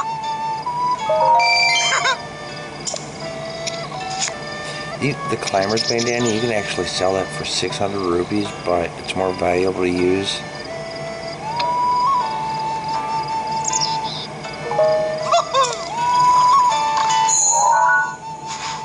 Okay, we're gonna go back up to Kakariko Village.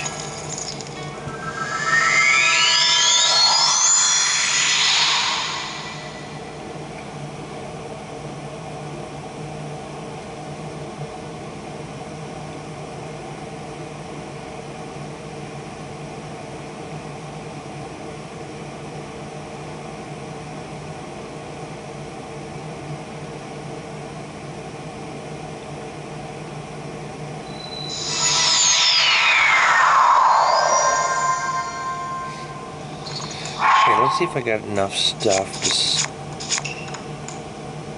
I still need... If I had one more bokoblin gut, I could upgrade 2 parts of my armor. And I can actually buy bokoblin guts at the shop down there.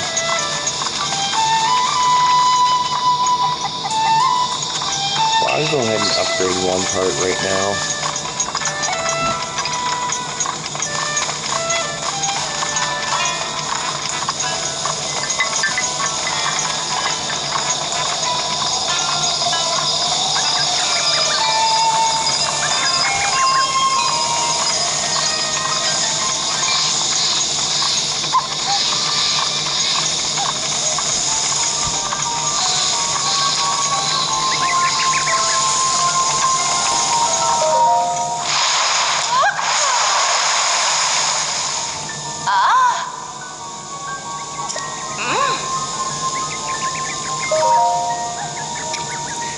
So I need 5 choo-choo jellies, 3 bokoblin guts for each piece of armor.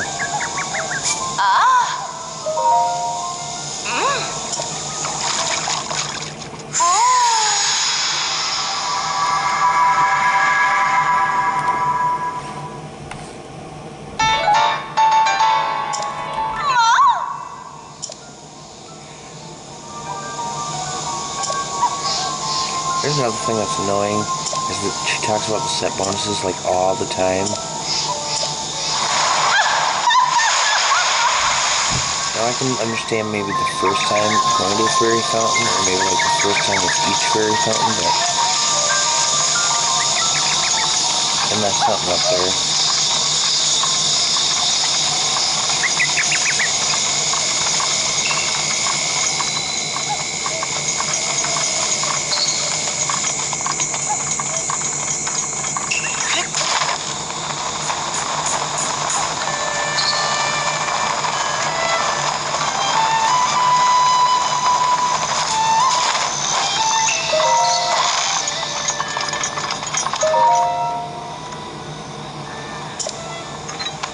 See, how did she hear Pyrrha was giving me the runaround? I don't see any phone lines or cell phone towers or anything.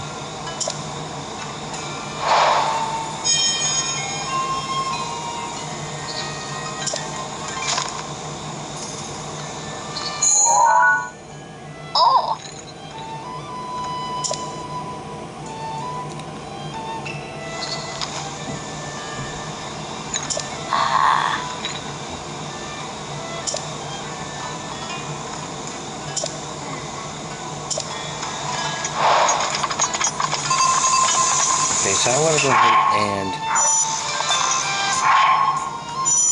go ahead and shut this off. that's not something I'm going to do, is like go collect all of them. I'm going to travel back down to my horse. And now that I have my soldier's armor, I'm going to ride along the side of the river and hit up all those enemy camps we've seen.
Okay, this time we're going to go on this side of the river.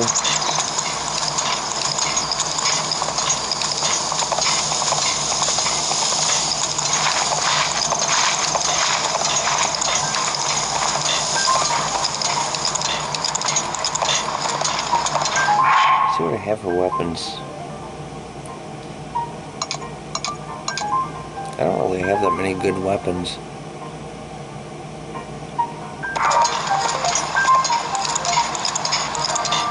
You know, one thing I think they should have added in the game? They should have showed how much, like, strength your weapons have left on them, so you know how many more hits you can get out of them before they break. That would have been a pretty cool feature. Like, maybe show a health meter for your weapons and shields and bows.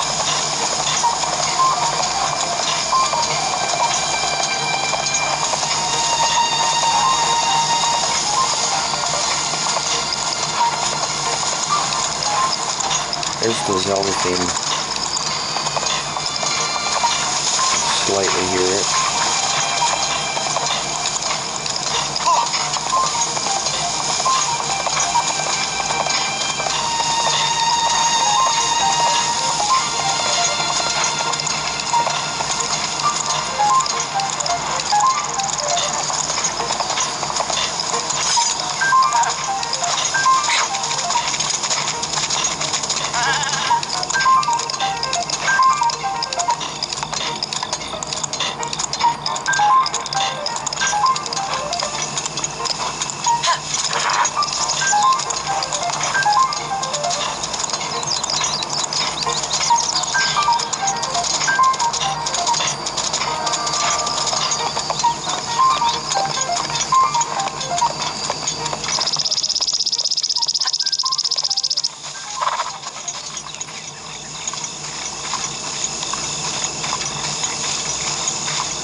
Yeah, fires cause updrafts where you could fly, open your paraglider over them and soar up in the air.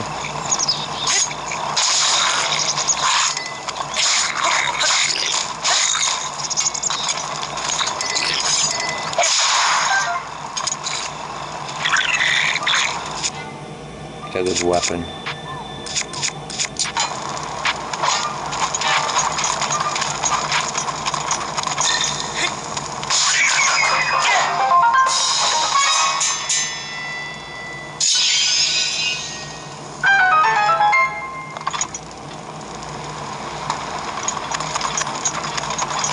Seriously, no guts again? We'll call it number 8.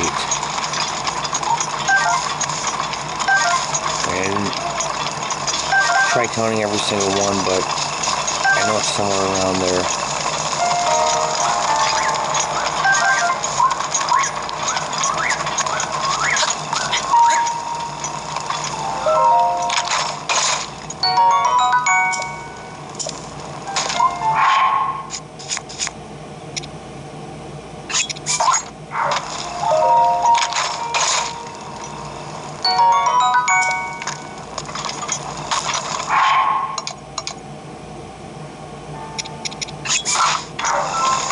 I could cheat too if necessary. I'll just buy guts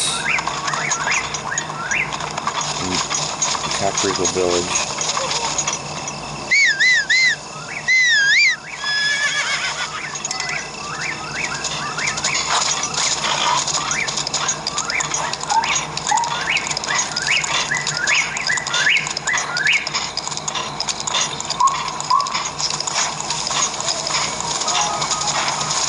Sure, they get dark fast and rainy.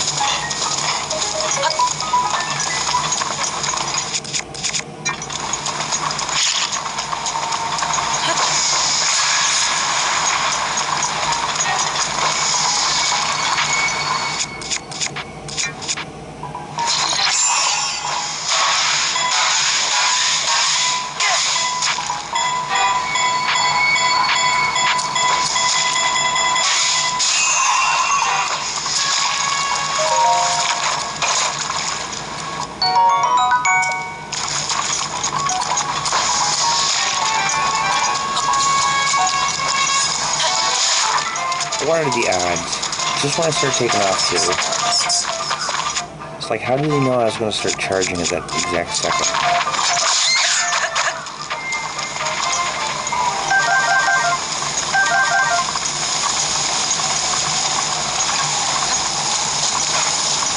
Okay, I'm going to need Peace Eyeballs for my second upgrade.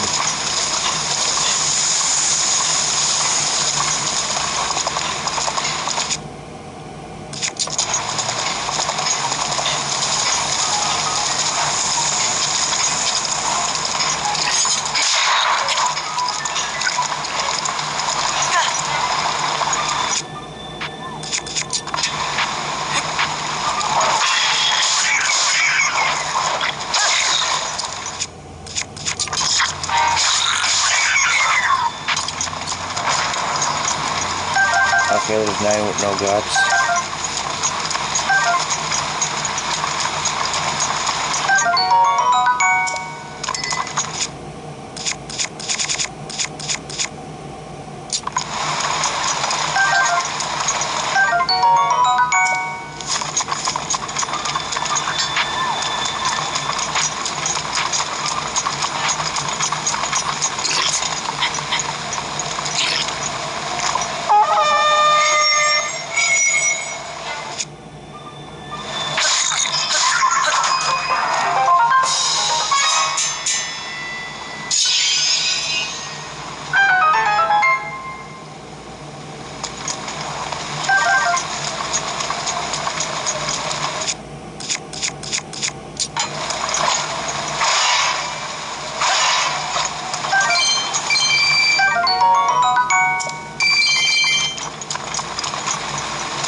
I believe this is an opal up here.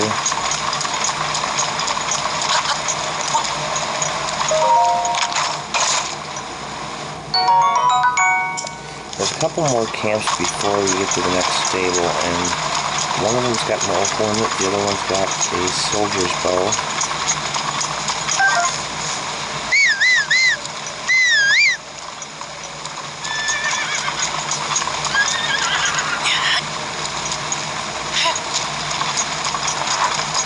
Hey, idiot.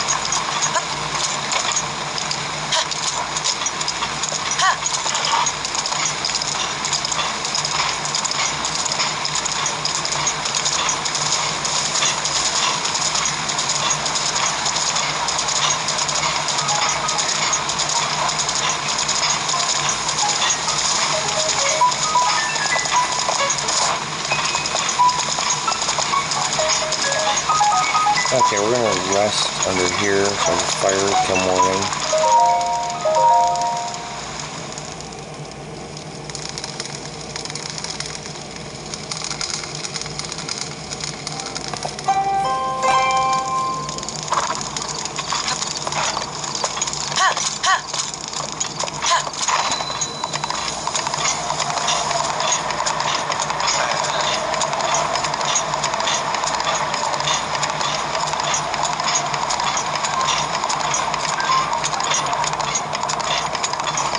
Okay, now we're going to cut down here. Another camp over here.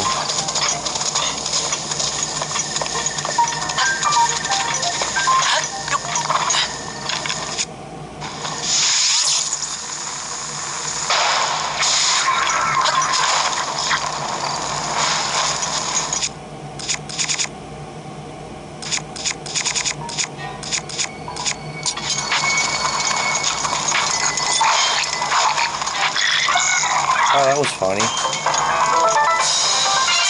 Never quite seen that happen before.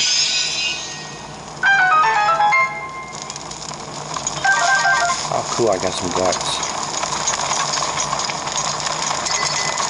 That was the weirdest thing I've ever seen.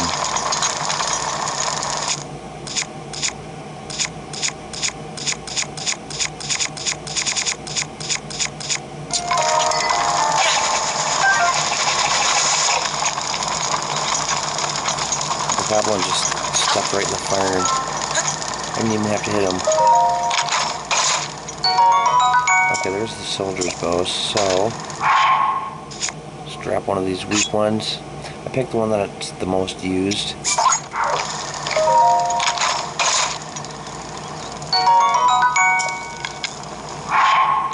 That way I sort them out best to worst, and I use the one at the end.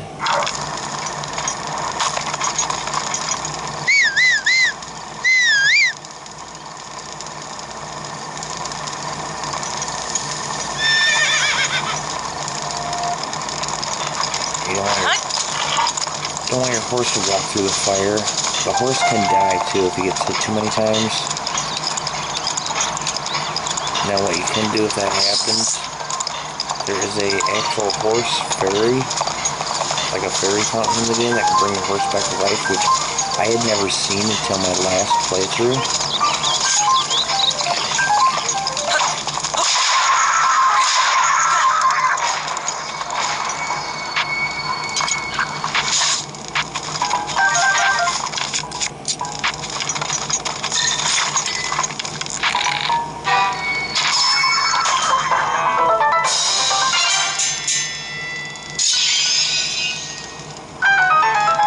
See, that horse fairy is in a location that I don't normally go.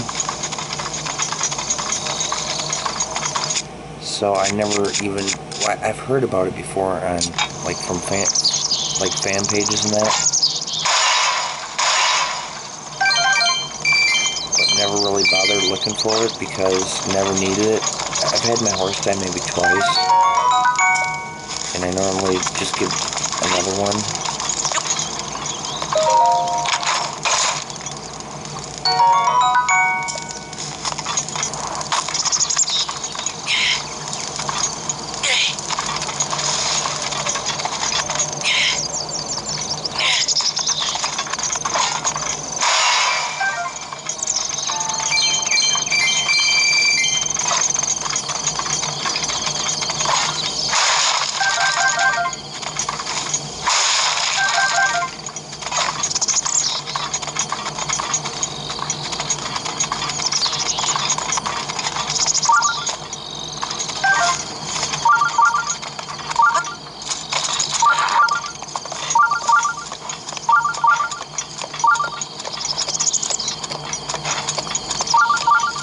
See which way do I want to go here.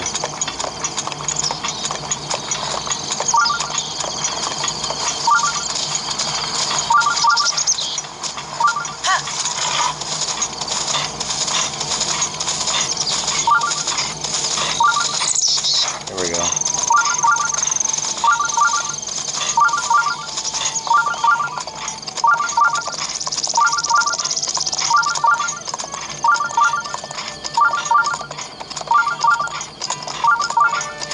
So we're going to go ahead and do the shrine here. We're going to visit Riverside Stable. And up here we've got Hestu. I'm going to expand my weapon stash once again.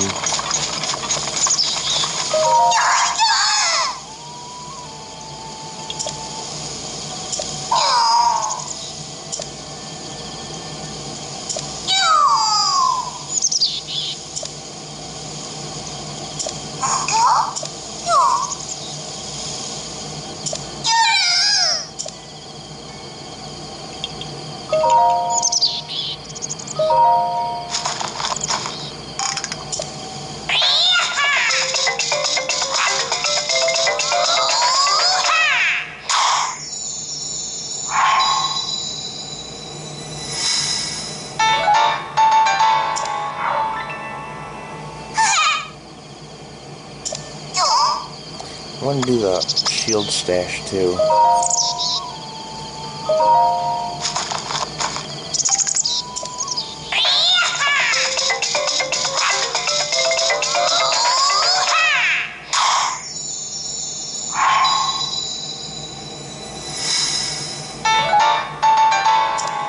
My shields don't seem to take much before they're damaged.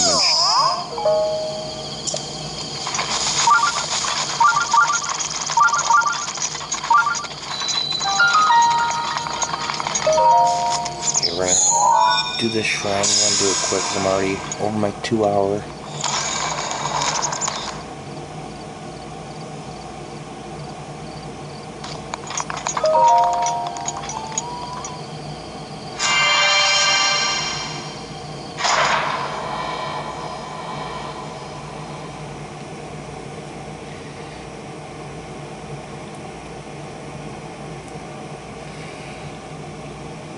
So see, in the beginning of the game, I follow the king's instructions. I go to Kakariko Village, and I listen to what Impa tells me to go to Hatino Village, and I listen to what Pyrrha tells me, go back to see Impa.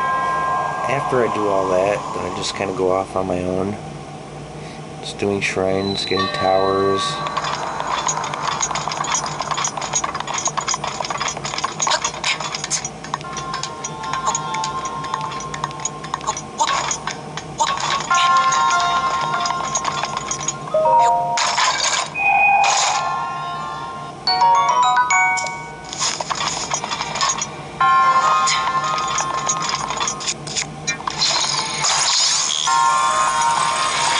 Now you can pull these one by one, they're stacked on top of each other. I prefer just to drag the whole thing. You want to be careful not to go too fast because they can tip over on you.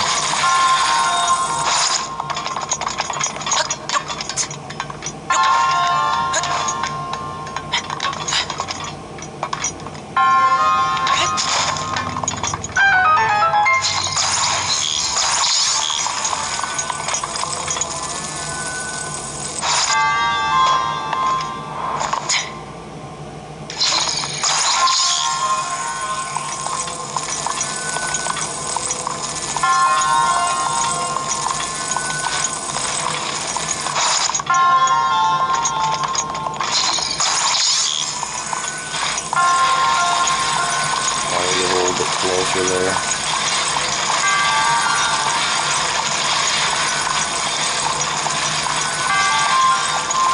Stop right about there. This sometimes just takes a few tries.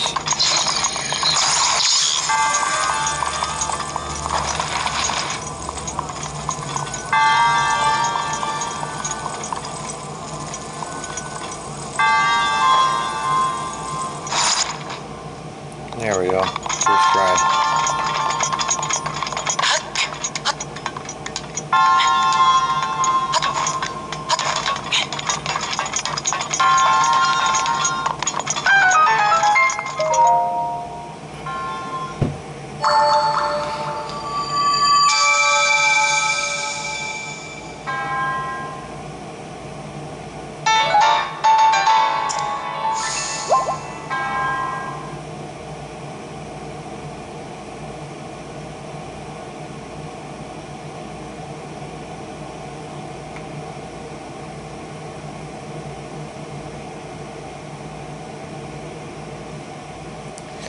Okay, we're gonna go to the stable now.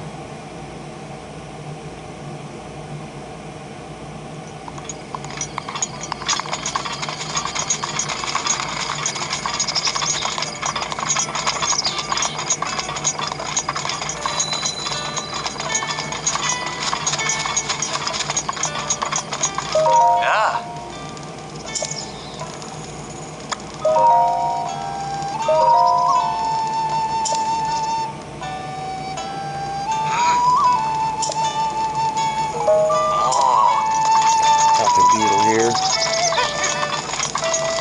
Yeah! Sa! Oh! Oh. I don't have a whole lot to sell them. Wow! Yay! Yeah!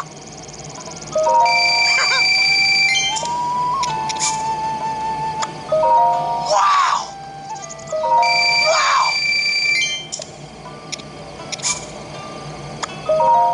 Yeah!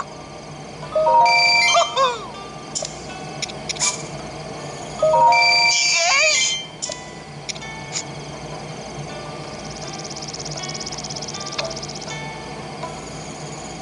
Wow! Wow!